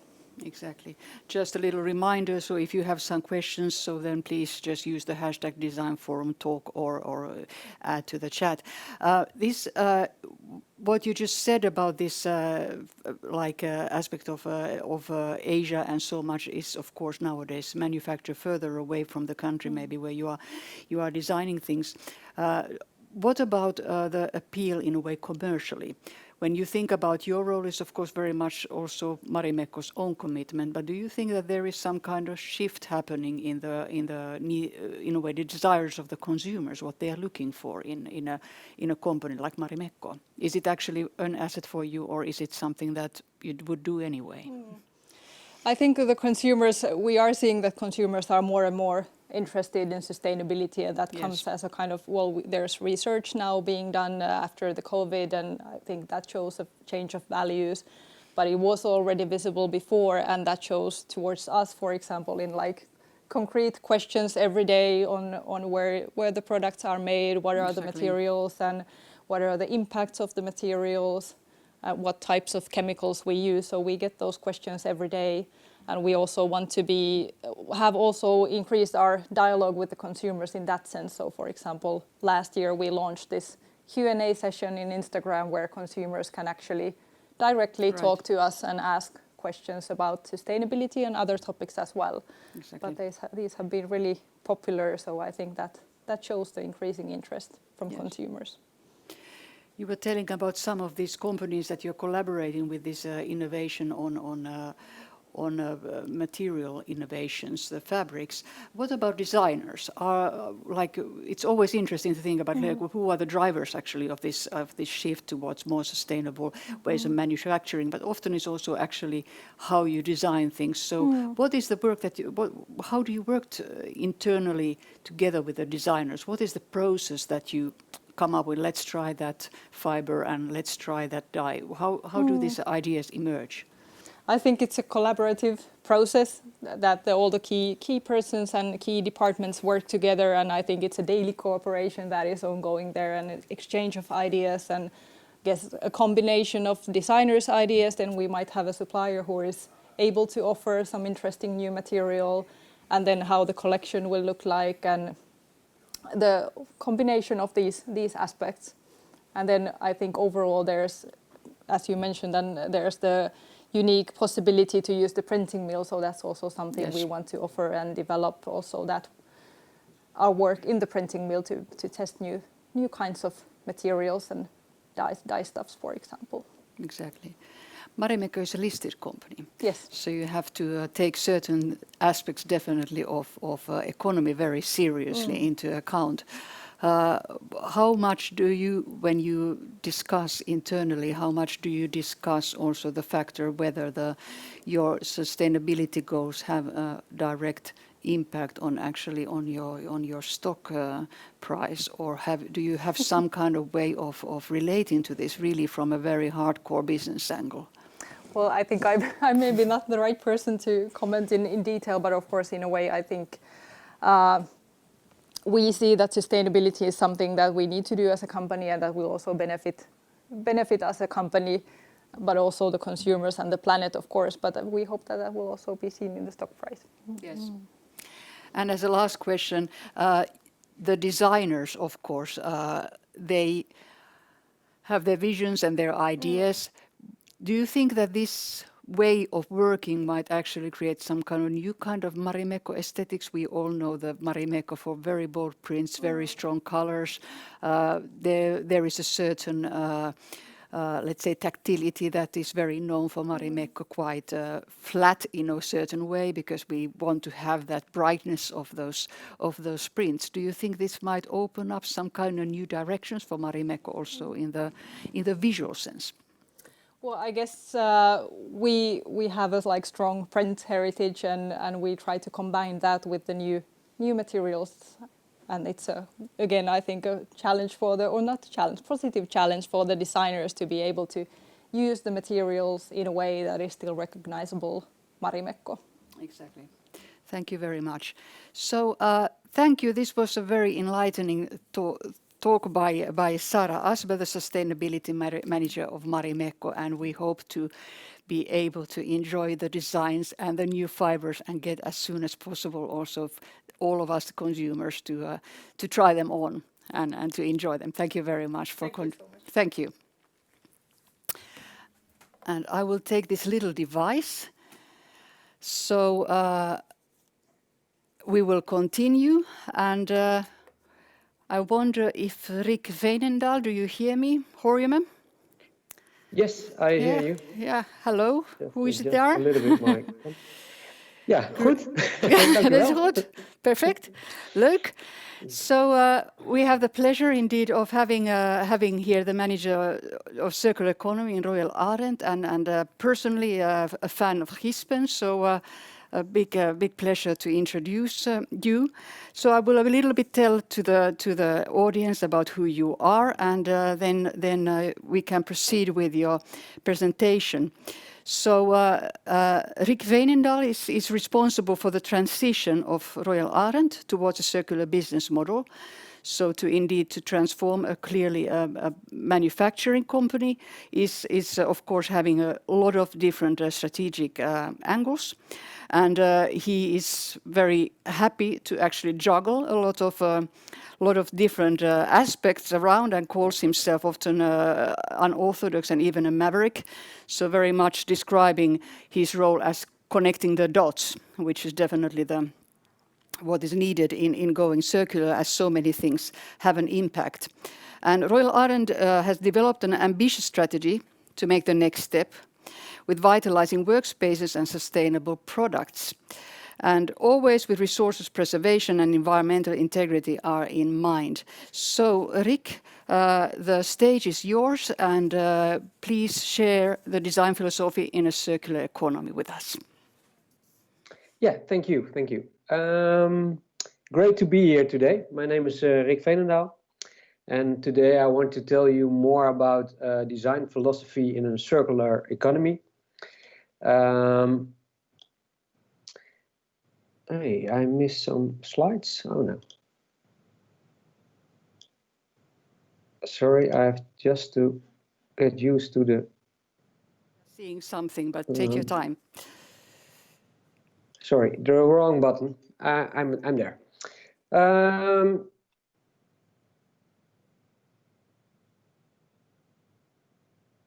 Okay, I'm not knowing how it works. So, because it's different now, presenting digital. So again, my name is Rick Veenendaal, working at Arend. You also mentioned Gispe. Gispe is one of the brands of Royal Ireland. We have 4 brands: Arend, Gispe, Techo, and Prezik Haaf, all with their specialties. For example, Techo is more based in Eastern Europe and more experts in retail environment and hotel environments. Prezik Haaf is more for schools and education. Gispe and Arend are more for office environments, workspaces in offices. I work at Gispe. Sorry. And Gispe is taken over for a few years ago by Arend. So that's for the whole group. Royal Ireland has about 315 million turnover, 1,600 employees, and sales offices in 19 countries. We already exist more than 100 years. So you can imagine that we face some difficulties or challenges in transition towards a more circular business model. We have a global supply chain, so we are based in the Netherlands, but we also have production locations and sales offices mainly in Europe and in Asia. And if you look at our industry, we see a few changes. We see a circular economy, especially in Europe and the Netherlands. Our clients, our customers are asking for circular approaches, circular products. Well-being is an important change, well-being in work environments.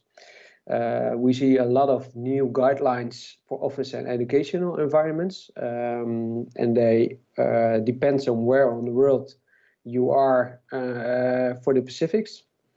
We are now measuring workplace experience, especially mentioning here. So sorry to Yeah. interrupt, but just can you click on the forward, that we are not totally sure that we see what you are seeing.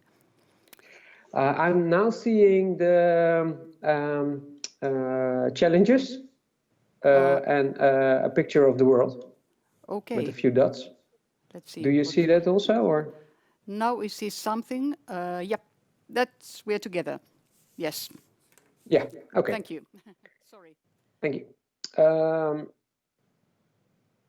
And we see a lot of change in our office environments, in the way how we work, and especially now with COVID-19. So with a long history of designing and producing products, we have some drivers which forced us to change our way of designing products. So we have a changing customer demand, especially in the Netherlands, but also in Europe. We see that they ask more about proven sustainability. They want to know how much recycled content is in a product.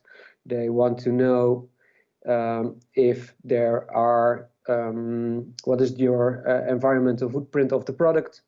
A logical reaction on that are changing in governmental regulations and policies. And we see a real advantage to be a thought leader on sustainability in selling your products. I see some messages, but I'm not sure if it's mine. For mine? Okay, I don't think so. And because we have 4 brands in our company, which has a history of designing products, it's important to obtain clarity regarding sustainability over the brands and create one design philosophy, a new design philosophy. What you see is also that. Sorry, Rick, I have to again walk in, and because we still have a bit problem that when you are changing a slide, we are not getting it. So they should apparently be on the right up. There is something that you should click that it's red, so that it also communicates to us what you're doing. Do you see that? Yes. Now we see a change. Yes. So we are now in the sustainable development goals. Yeah. So now you're seeing that I changed the. Sorry. Okay, I forgot to click on the colored frame. I'm sorry. Sorry for the little bit messy presentation till now. I will try to get along now with clicking on the right sheets. Another important aspect is the Sustainable Development Goals. There are 3 Sustainable Development Goals which has a big impact on our being on this planet. It's number 3, 9, and 12. 3 is a good health and well-being, and especially the impact of our products on the well-being of our users or customers. Number 9, the way of how we produce our products. Now, all listed responsibility are on the sheet, but they have a big impact on the way how we produce our furniture. And number 12, we have the most impact, I think, on this number of Sustainable Development Goal, because we can influence the way how users use our products. And of course, the way how we produce our furniture.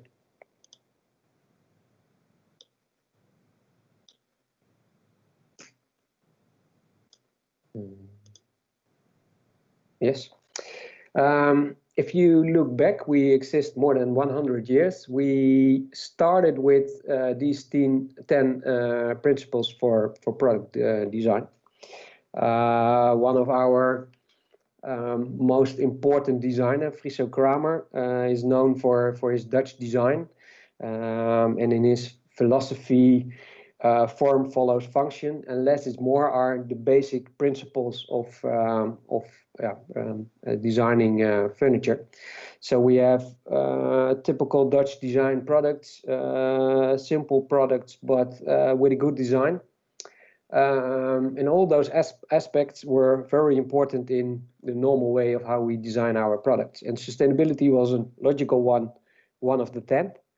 But it was always difficult to get some grip on it. And now you see that our customers are asking, okay, can you prove or can you measure how sustainable your product is?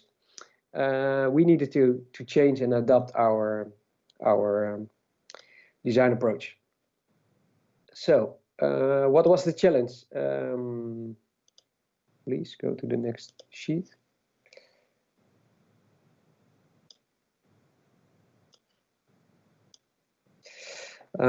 Important to know is that how we are organized also influence the way we approach our design map strategy. Because we at the marketing department we have located the product management, so they think about how to distinguish the different brands we have. They think about the collection strategy roadmap we have, which kinds of products we develop, like workspaces and lounge and acoustics products, like sofas and room dividers and that kind of products. And on the other side, we have the operation where we make the products. There we have the department product development, where they think about the technical requirements, also the sustainable requirements. So there's a thin line between those two departments where we communicate in design briefing. And it's very difficult in practice. It's very difficult to share your sustainable goals with each other. So the first step we did to improve this is defining what is a circular product. So if we look at our different markets all over the world, we see three aspects within sustainability which are important. The first one is circularity. The second one is ecology, and the third one is well-being. And combining those three makes a sustainable product.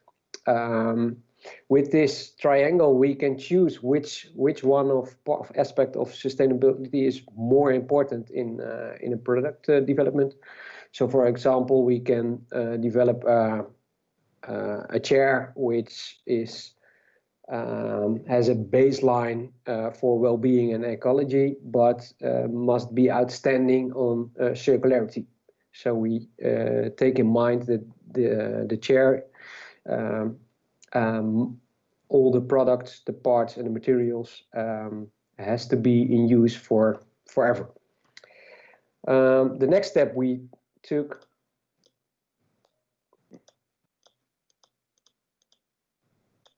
is making a toolkit, which we use to make our life better or easier to design sustainable products. We defined 4 application categories that are on the right: inspiration, specification, information, and validation. We defined the users, so our product management department and our product development department, and we talk with them and try to figure out what they need to make or to design sustainable products. First thing we came with is an inspiration platform where we can share our innovations, our successes, and measure working environments and the results of that. Another important aspect in the toolkit is data management. What we see, if you want to have a circular interior, it's important to know what kind of furniture you have, so you can strategically think about reusing existing furniture. But also you can make product environmental footprints, which you can share with your customers, for example, or with other producers, so they know what kind of materials are in the products, and if they want to reuse a part or reuse a material, they know the right information to do that. Asset management is an important part, so that's more the furniture management system, where we exactly know what kind of products our clients have. And you can think about a long-term strategic approach of using furniture. Then to gain knowledge and share knowledge, we have external networks and tools. For example, we are a member of the Ellen MacArthur Foundation, where we share our knowledge, but also get our knowledge. Our suppliers are very important, so we have a supplier code of conduct, but we also collaborate with them to get the latest and newest information about sustainable materials or production processes or that kind of stuff. Then one of the important one is we made a strategic framework. I will tell you a little bit more about that somewhere later, where we look at different design strategies you can use to make your products, but also defining indicators where you can measure how sustainable or how circular your product is. These are all tools which we use for new product developments, but you also have a lot of existing products which we want to redesign or improve. So we use strategic approaches like value designing, where we look with the new design strategies at our existing products and improve them. For example, increase the percentage of recycled content in the product. Then there are, of course, different certifications and standards all over the world where you can measure or where you can validate your way of the way of how you prove you are sustainable. And we made a Royal Art Material database where we did all the research for different materials which we can use in new products designs. If you look into the strategies, come on, please work with me. With designing strategies we use, we have the three different approaches: circularity, well-being, and ecology, with their specific strategies. But we have also defined 4 overall strategies. So where we what we find important is collaboration and create joint value and transparency in sharing the knowledge of your products. Digital technology is important, rethinking the business model. For example, we have furniture as a service as a new business model, where we stay owner of the furniture and only our customers pay for using the furniture. And of course, keep innovating. In the well-being part, it's the left corner. It's important to have a design approach where we improve the environment of our users of the product, but also consider social fairness in the production phase. Within circularity, we think about designing for long use, and if we don't use it anymore, or if it's broken, how can you easily extend the lifetime or the use? Designing for recycling, but also thinking about healthy material selection. From the ecology strategies, it's more about using renewable energy, lowering the environmental footprint, and designing out waste and pollution.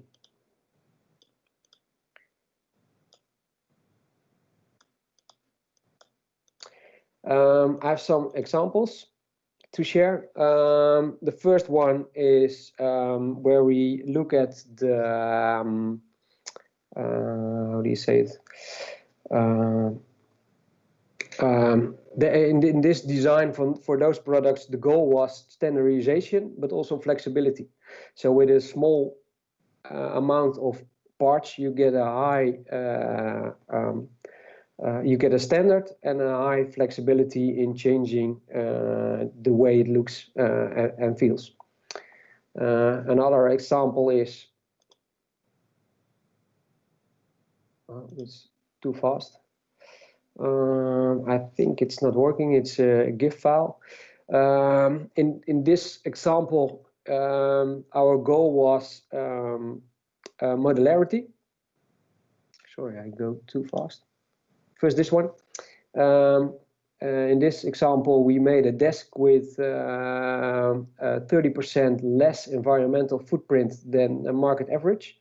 So we tried to make a product that was very light and with sustainable materials, where we can lower the environmental footprint. We also made a desk, but you can't see this this GIF file, where circularity and modularity was the goal to reach. So with a few or with less parts, we can make a really great scale of different kind of products you can make. So you see that guy walking in with a few parts of the product and can easily on his own change the product to the needs of the user. So for example, this is a desk which you can sit at, but you also can change some parts where you can use it as a standing desk. And if you don't like the color, you can easily change a part, so you have the color you like. Another example is where the goal was to reduce virgin material consumption. This chair is made out of recycled plastics from batteries from cars. So we almost didn't use any virgin material. The plastic you see in the upper right is an example where we try to collect clothes from Nike and use the fabrics for new composite in that material you see. And the last example I have is a sofa we developed. Come on. Oh. Where we managed to make a sofa with 95% of recycled content. So we collect plastic waste. We use a 3D printer to print the hull of the couch. We used foam made from reused mattresses. The fabric is made from 100 recycled plastic. And we managed to use no fixations for the elements altogether. And I have a little movie where we explain and show you how this is done.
First of all, I think what was very interesting about the extensiveness of the production. So, I was curious how much has the company needed to, in a way, change very basic aspects of manufacturing, because of course all these parts and components that make, for example, furniture, you need actually a pretty big variety of collaborators to be able to all meet the same target. So how much has this effort to go really sustainable change actually whole company in essence? Yeah. What I try to tell you is that it's a big change. Yes. We have to change every aspect of our design approach, but also our production approach. Yes. One of the things we learned now is that we try to develop a new product as sustainable as possible, but we faced a lot of challenges in our supply chain with that, because you make a product which don't sell that much in the beginning. So we have to organize a lot in our supply chain for just a few products you sell. So we learned from that is that it's more interesting to look at parts of your products which you use in different kind of products. For example, plastic parts of a working chair, for example, and try to improve the sustainability of that part, where you get more impact on the sustainable environmental side of your product, but also make more impact in your supply chain and way of production. Yes. Have you had a lot of, let's say, suppliers that you have been earlier collaborating a lot with, that you have had to say no to? What we see is there's a shift in the kind of suppliers we working with. There are gladly a lot of suppliers which are always interested in innovating their own parts of products, of materials, what they do for us. But there also are suppliers which can't manage to change and don't go with your transition. Yes. And then you have to say, sorry, but we have to go a separate way. Yes. What was also interesting, what you mentioned, that has actually been a little bit of a leitmotif also in this discussion, is these different aspects of sustainability. That's very often we look at it, even though it is difficult enough on itself, but just in a way the ecological, at least in the public discussion. And you mentioned also the other aspects. What do you think when you look at your very broad spectrum of work, what do you think is the most challenging actually of the different, the trio of sustainability? Yeah. To actually to control or to push forward? The reason why we choose for those three aspects was that because we are working globally, we see that different parts of the world are interested in a different part of sustainability. So we have to include them all to tell a holistic story. Especially, I think, in Europe and of course in the Netherlands, circularity is an important part of it. Ecologically is an aspect with which we have a long history with experiences. So the eco-design is an aspect which is used for maybe more than a decade or maybe longer. Yes. But well-being and the influence of your products when you use it is a new part of, I think, aspects of sustainability within furniture, where we have to learn much more. Yes. So I think well-being is the most difficult one to grasp it and to make it so practical that you can measure the well-being of, or the influence or the impact of your product. Yes.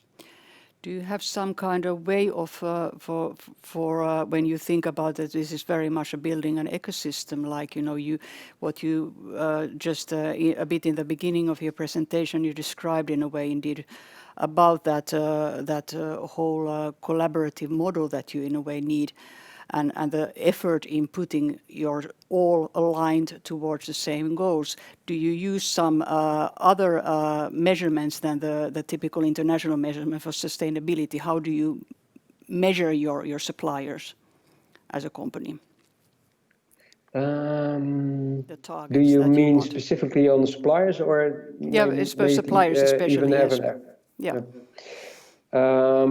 For our suppliers, we now use a code of conduct and some wish lists depending on what they sell to us. Yes. So, for example, if we buy tabletops for our desks, it's important to has as less as possible toxicity of materials in the desk, because they are the volatile organism. I don't know the exact name of it right now in English. But if you make a tabletop, they are getting air out of it with toxic materials in it. So you want to have that as low as possible. So with the supplier of the tabletops, we make agreements to get it as low as possible, or even get it totally out of the component.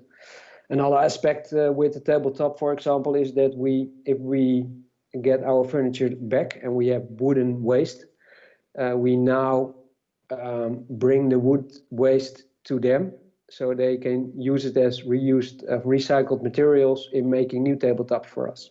So we're trying to closing loops with them. Yes. And so we have neat agreements with them and talk about cost and cost, for example.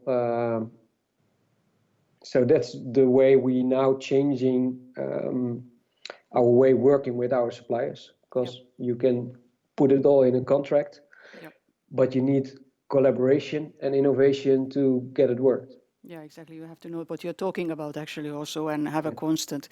As my last question, I'm looking for cues from my technical team if they are here further, but I would like to ask, what is your perception of the role of the designer in all this? Like, very often, of course, there is an idea of designers as some kind of, first of all, like actually the face of a new product or a way of approach. How do you work with designers, really the more traditional sense of the people giving the shape and the form to the products? Yeah. If you look at our company, then designers are very important for our products, because we sell design in our products. But what is very interesting is that we now have tenders or competitions where we have to make an proposal where our designers are forced to make a design in Microsoft Excel. Yes. So they don't use any colors or lines to make their designs, but they have to fill in the percentage of recycled material and reuse the products and that kind of stuff. Exactly. So we are now reinventing design, sustainable design in a circular economy. Yes, amazingly a profession. Now we have the pleasure to view the video, so let's do that right away. Thank you, Rick, and thank you very much for your patience and for a wonderful presentation of how to steer forward in both on the industry and holistically with the design business. So thank you. So thank you very much to Rick, and apologies first of all that we are, because of this technical glitch, we're a little bit late, but I think it was worthwhile to experience how Royal Arendt is putting in practice the quest for sustainability. And I'm very fortunate as a host that to say at the end we have a company that doesn't need so much introduction. So I'm happy to introduce Ryan Gellert, the general manager for EMEA for Patagonia. And Patagonia of course, is a household name in relating to how to go sustainable in design. And Ryan oversees all sales, marketing, sustainability and operational initiatives for the brand throughout the region of EMEA. And of course, when we talk about Patagonia, there is always the personal approach. So he's indeed an avid climber and a backcountry snowboarder, and has a personal relation to the experience that where the products of Patagonia are very much utilized in. So just not to take any of your time in presenting an interesting and exciting case, so please help me welcome Ryan. The floor is yours. Hello. Hi, thank you for having Yes. me. And I have to say, running a little later, excuse me, getting bumped backwards for that video and seeing that really innovative way of making furniture is fantastic, and certainly no issues on my side. That was really inspiring to see. So thank you for inviting me. I'm very honored to be here. I regret that I'm not with you all in Helsinki today, but perhaps at some point in the future we'll be able to do these things again in person. And really, really honored to participate on behalf of Patagonia today. So with that, I'm going to open up some slides. I hope they become visible here. But what I thought I would do is I've got 30 minutes with you, and I thought that I would try to split that time equally between just giving you a sense of who Patagonia is and how we think about the world, with a focus on circularity, and then leave the balance of time to take questions on any topic that might be top of mind. And I certainly hope you will be just brave and bold enough to ask questions on anything that you're interested in around Patagonia. I also am going to take the opportunity, I know we're talking about circularity here, and that will form sort of the core of my brief comments, but I think it's important that I give some sense of history, just what we believe and why, then talk about our approach to circularity, and then close with some forward-looking thoughts on some of our thinking as it applies to the future, and share our goals and our concerns about the world that we live in today. So with that, let me jump into it. And the Patagonia story really can't be told without focusing on this gentleman here. This is Yvon Chouinard. His first foray into business was he taught himself to blacksmith, and he was hand forging climbing carabiners on the beaches of Southern California. He would paddle out, surf a bit, come back in and hand forge, not carabiners, pitons. And he would use those pitons himself to put up first ascents on some of the most iconic climbing routes in North America.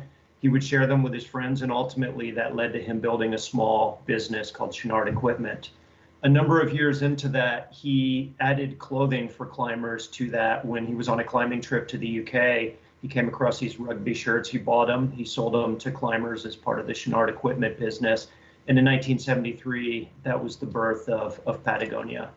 And so you fast forward to today, and we have got employees around the world. We've got revenue of north of $1 billion. We were California's first B Corp back in 2011. And, we have tried to use the business over our 47-year history in every way we know how to really minimize our impact on the planet. The business has become much bigger than Yvon ever thought possible, but that's not really what motivates Yvon. And that kind of brings us to this inflection point that we found ourselves at a couple of years ago. We had built this nice business, again, as I described, much bigger than really Yvon had ever planned. We had given away well over $100 million to small grassroots organizations working on topics of clean air, clean water, and clean soil. And we had solved some of the most complex problems in our own supply chain.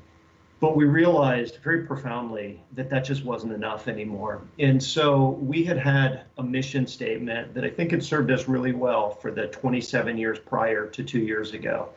And Yvon, thinking out into the future, really felt strongly that it was time that we simplified and focused our mission statement, and in doing so, our reason for being. And so we moved away from our prior mission statement, which was focused on building the best product with a focus on quality, doing no unnecessary harm, recognizing that running our business had a negative impact on the planet, but that we needed to consciously commit to doing as little harm as possible as we ran the business. And then finally, using the business to inspire and implement solutions to the environmental crisis. So that was the mission statement that had served us for 27 years. And Yvon replaced it with this one, which is we're in business to save our home planet, because he understood that the overall health of the planet was not just moving in the wrong direction, but it was moving in the wrong direction faster than scientists and many other experts thought possible, even in very recent periods. And it was time for us to focus not just our employees, but everybody associated with Patagonia, our employees, our suppliers, the athletes that we work with, our retail store landlords, everybody to the best of our ability towards one goal, and hence the new mission statement. And so, in essence, the period that we've been going through over the last couple of years as we try to determine how we're going to live up to the ambition in this mission statement is a period where we're moving from providing support for amplifying the work of activists working on the front lines to a company that is committed to becoming much more directly involved in activism ourselves. And so a couple of the ways that we're doing that, and I'll share some stories from here in Europe. Number one, is really getting much more involved directly in campaigning. A couple of examples of that here in Europe are fighting against the extension of fish farming in some of the last protected and lightly impacted areas of Europe, particularly in Iceland. Along the Norwegian coast and in Scotland and elsewhere, there's been a profound impact on those fragile ecosystems from commercial fish farming. Iceland now is the front lines of the battle to extend that further. And we did a film piece, toured it extensively, and then delivered petition signatures to Icelandic Parliament late last year, trying to get them to reconsider the pace at which they extend that. Another topic that we've been working quite a bit on here in Europe is the ongoing battle to protect Europe's last free-flowing rivers, those that exist in the Balkan Peninsula.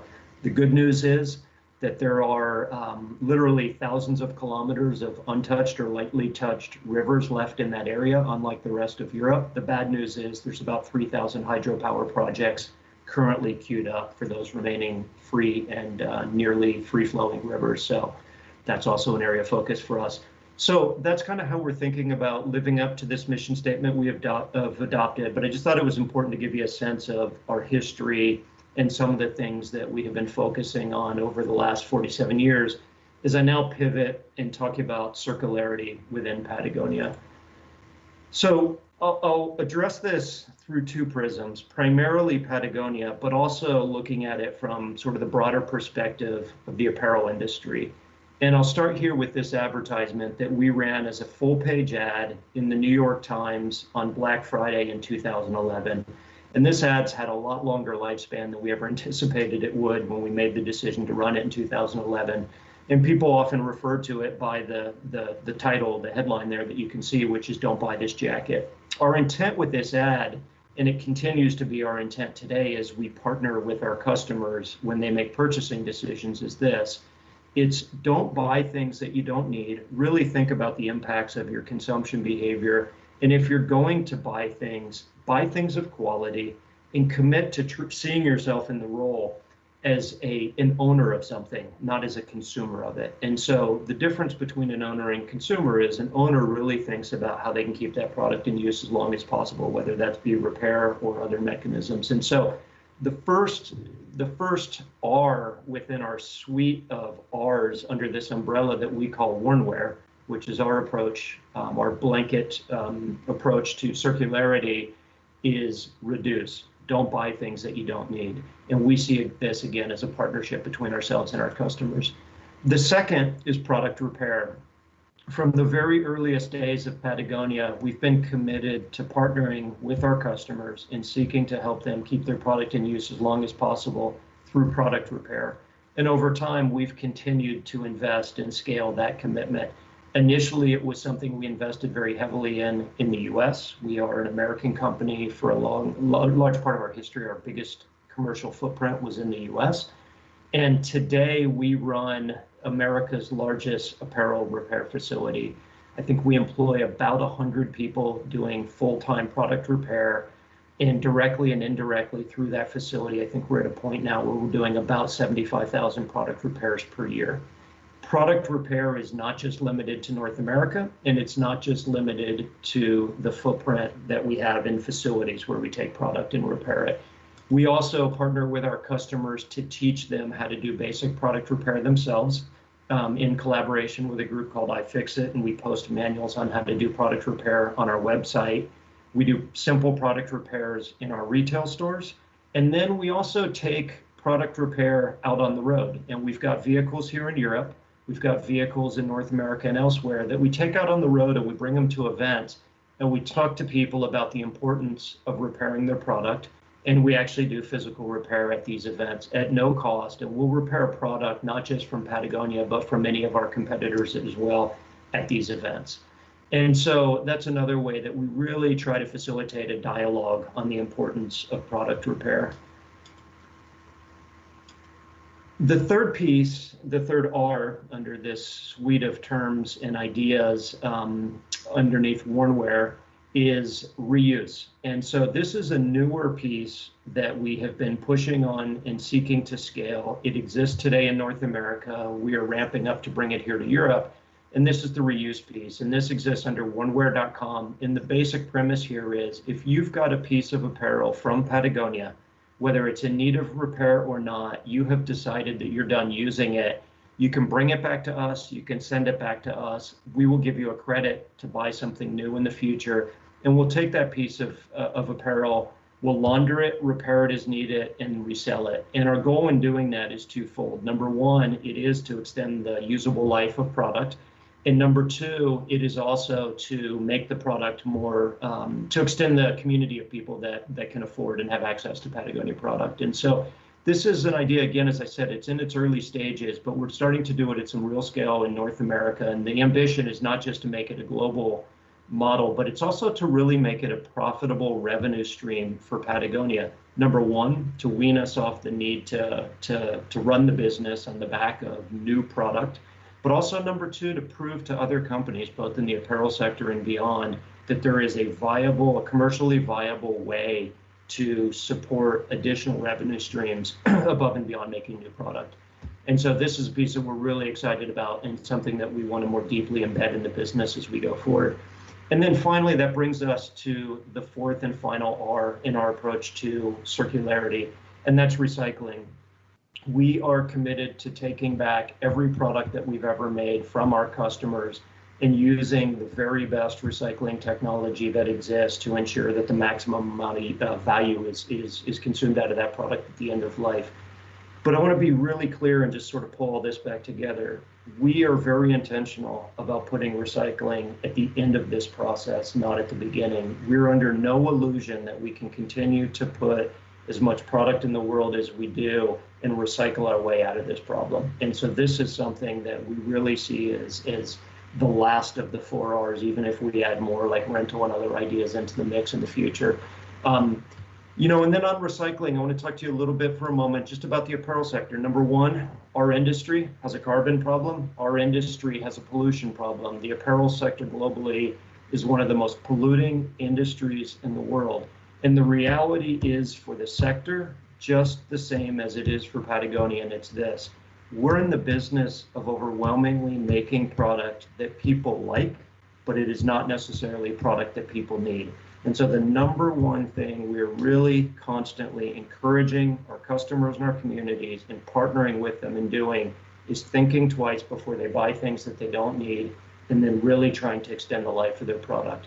We've been involved in using recycled materials in our product for a quarter of a century now. Actually, our first project was turning recycled PET drinking bottles, soda bottles, into fleece. A funny origin story, and perhaps some people on this call, if they've got a history with the brand that goes back to the mid-90s, they may remember this.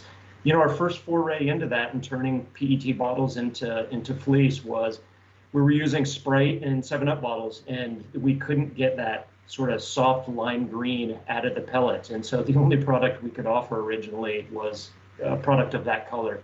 Thankfully, over time, we've more perfected the science behind that.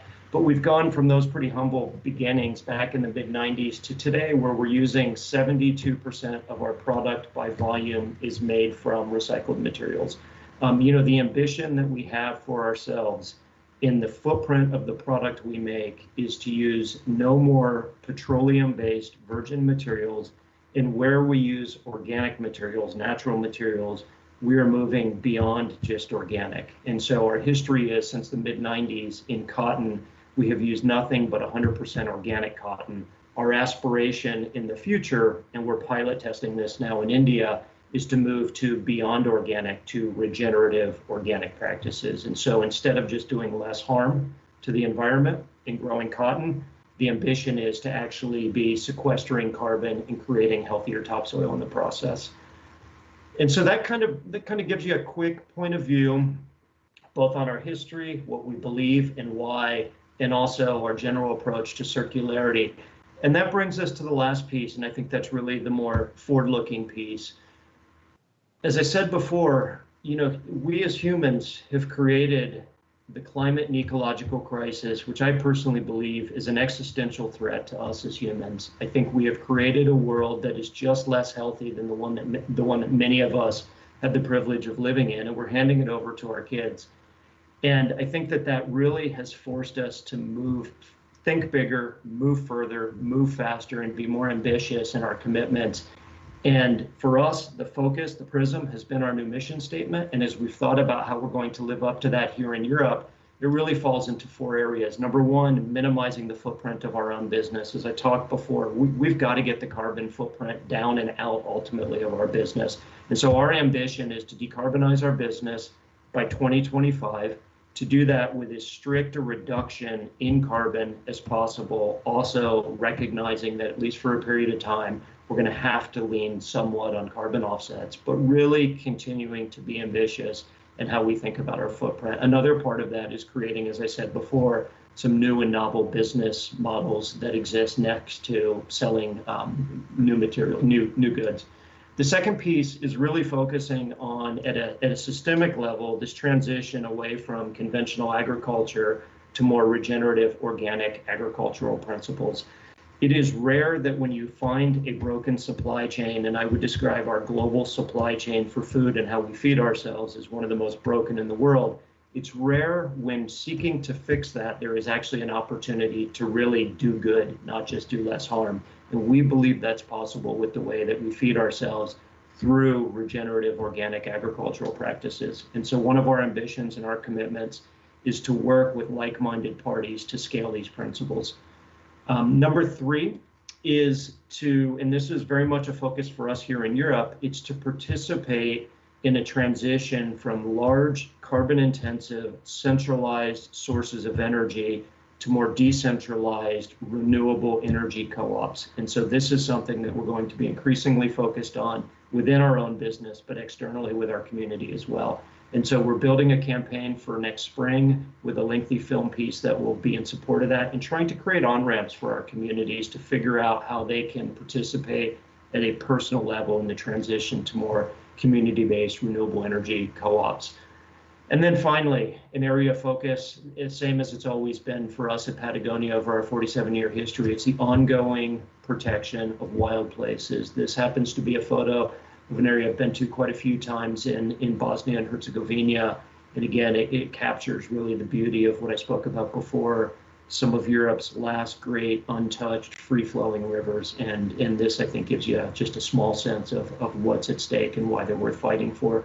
So let me close and say that we've really only begun to scratch the surface in thinking through what's possible through product circularity, as I've gone to some lengths to try to describe. I think circularity for us really fits in a broader portfolio about thinking about our own footprint, partnering with our customers, and collectively trying to minimize our footprint, supporting the work of activists, primarily grassroots activists working on topics of clean air, clean water, and clean soil.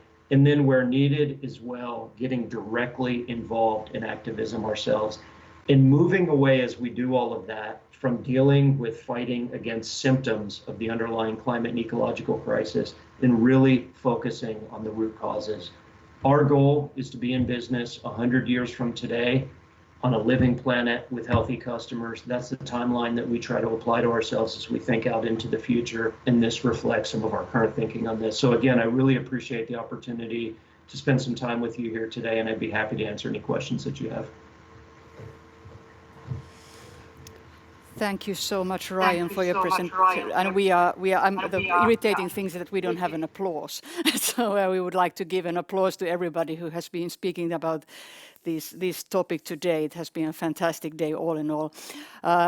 we have some questions that I think are also inspiring to you, because they are really almost not questions but really comments from a very known designer of fashion herself. Thank you, Patagonia, for saying it.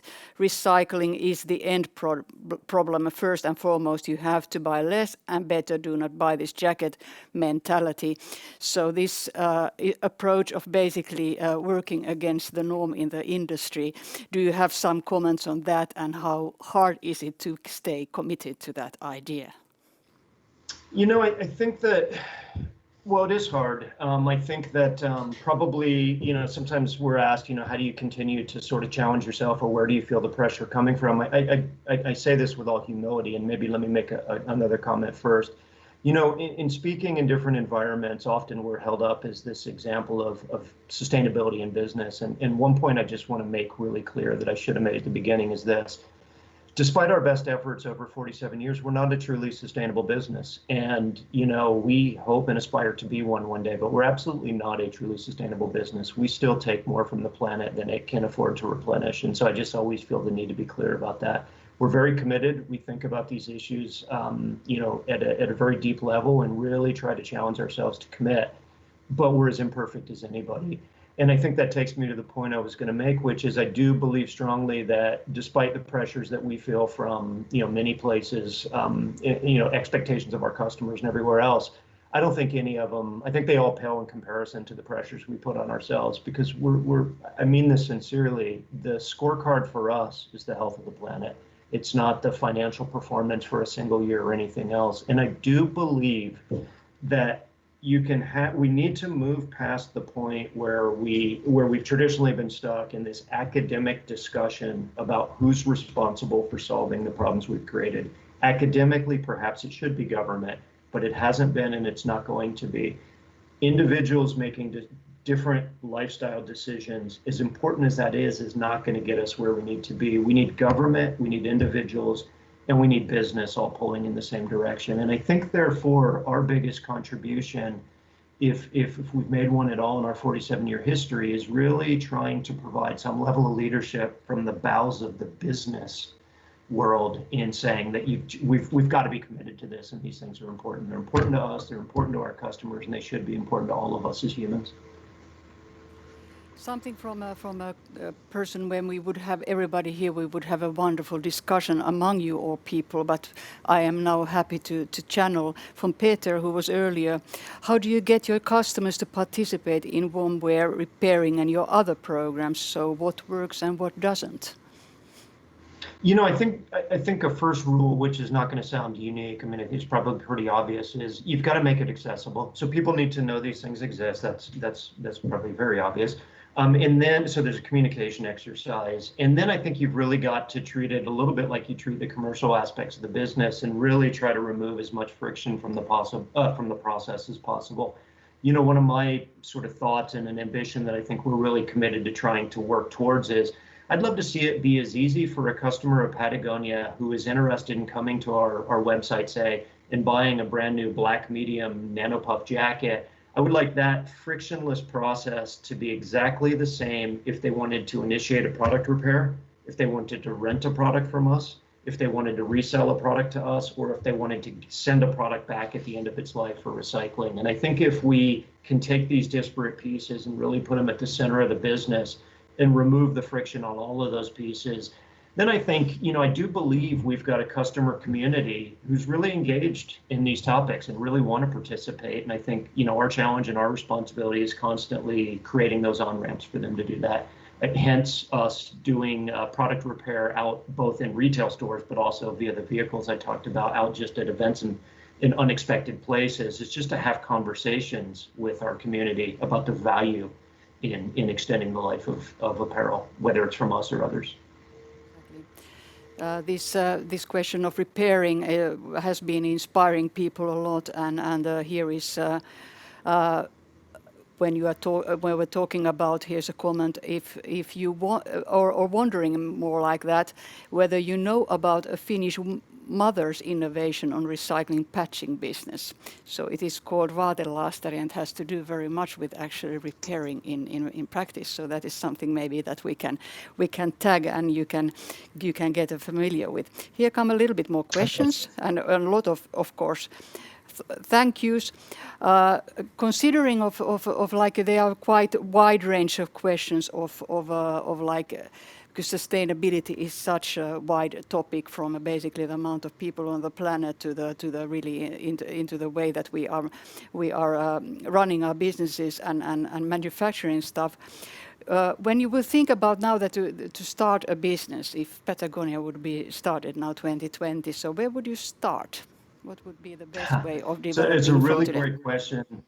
A really great question, and let me say first that often a slightly different take on that. One of the things I hear often from people who run or either are starting or have started small businesses is, "Wow, you guys have all this resource and you can apply it to these issues." And there's truth to that, absolutely, for a larger and established business. The flip side is, despite our best efforts, we can be a pretty large ship to turn. And I would just encourage anybody, whether you are running a small business or contemplating starting one, just to embrace the assets that you have. And I think the ability to make decisions and turn them into actions very quickly, certainly don't overlook that. I think as far as advice, I just think that being really authentic, first of all, with yourself about what's important and the stakeholders that are involved in the business at the beginning, and then being consistently committed to baking that into the business and bringing both your employees and your customers along on the journey. And again, I know that may sound very, very simple, but it's such obvious and so often overlooked guidance. The other thing I'd say, and I'm not sure that this applies as much to a brand new business, but I think it very much applies to a business who maybe doesn't have a strong track record of leading with purpose, but has a very strong desire to do that. And it's equally simple advice, and it's this: include your employees in meaningful ways in that process, because I think to a company and to a leader and to a CEO, every one of them, if you ask them what's your greatest asset, it's our people. But the reality is, so often we pivot and we see our HR people as great HR people and our finance people as great finance people, and we kind of have this tendency to put them in boxes and not necessarily recognize and therefore tap into the dimensionality of what they bring. And it's a long-winded way of just saying, really including your people and creating an opportunity for their creativity and their investment in this to contribute, I think, is incredibly important. Absolutely. And thank you so much, Ryan. This was truly inspirational, and I think it was a very, let's say, hopeful ending for this day. I think we are all being nourished and with several examples of really how to put sustainability in practice, which is actually what we need. It's another thing to talk about lofty goals, but it's totally another thing to actually apply them. And thank you very much for your work and for joining us, Ryan. Thank you very much. I appreciate it. So I have now the very uncomfortable pleasure of coming to conclusion of this event, because we would certainly be able to continue. So I will invite back Petteri from Design Forum, and we will see a bit what did we now first of all learn today. Just as a note, there has been some questions about the great film that we saw that Rick sent. So it should be possible to include that in the package that you will, after that, the recording of this, so you will be able to enjoy it again. So the Royal Arendt, so how to put sustainability in the furniture business. But let's go a bit to you, Petteri. So, what did you personally learn from this day? I think it was really overwhelming. There were really nice cases from different angles, different size companies, different policies. And I think there was so much said, but a couple of points that came to my mind was well, maybe because I'm a designer from a background, one was dealing with the design language, or the importance of design language, and effect of that on the product's life cycle. So are you classical or trendy, or is the materials up to date, or is the aim to have a longer and let's say smoother life cycle for the product. I think that's a really crucial thing. Yeah. It came out a few times in a very nice way. For example, in Marimekko, they were emphasizing their timeless design and their timeless approach and classical design. Yeah. So I think it's a thing for designers specifically to think about. Yes. And another thing was this notion of tactical and systemic difference in thinking about the circular economy. I think quite often we think about these products and maybe also services on a sort of R&D level, yeah. But also this systematic or strategic level where I think about the product platforms and the architecture and things like that, yes. Which have a huge impact. I think it came out also in many cases, but I think it's good to identify those. Exactly. And also all the levels that we are working with actually, because we had now examples of really industries, but we had also really like design agencies, so very much like what a small company that works as one puzzle in the piece can actually contribute by really employing their expertise in design. Exactly. Yes. What are the next things for Design Forum Finland? What's in the pipeline coming up? So we have events, we have trainings for the Finnish SMEs, Finnish companies, but they are pretty much under the same theme. So we are talking about this new value, yes. And I think it's a theme to continue next year as well. So there's a lot of events, but it's pretty much in our social media channels where you can get the details. Yes, so please do follow Design Forum Finland and check their social media. And I have certain things that this especially would be very interesting for companies here in Finland. So there is Design Forum Finland is announcing Eco Design Circle 4.0. So there you can, if you are a Finnish company who is wanting to join, so please put that in mind. So there is an Eco Design Sprint pilot where partnering companies are now looked for. And so go to Design Forum's webpage and you will find more. So we are coming slowly to a conclusion, and I would like to remind you first of all that you can experience still very much of this conference and everything by thank you very much for registering for it, and thank you very much to the Embassy of the Netherlands in Finland for enabling many of these fantastic speeches, and you will indeed have in your email a link to this recording, and also please give us feedback.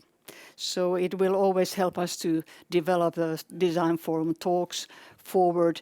And as these have been normally events very much live, where people can interact and have a little drink and share things. So now we unfortunately don't have that opportunity to meet you all. Feedback is even more important, I think, because of that. But let's keep going, and let's continue the discussion on design and circular economy and how actual design can truly help to make a better world.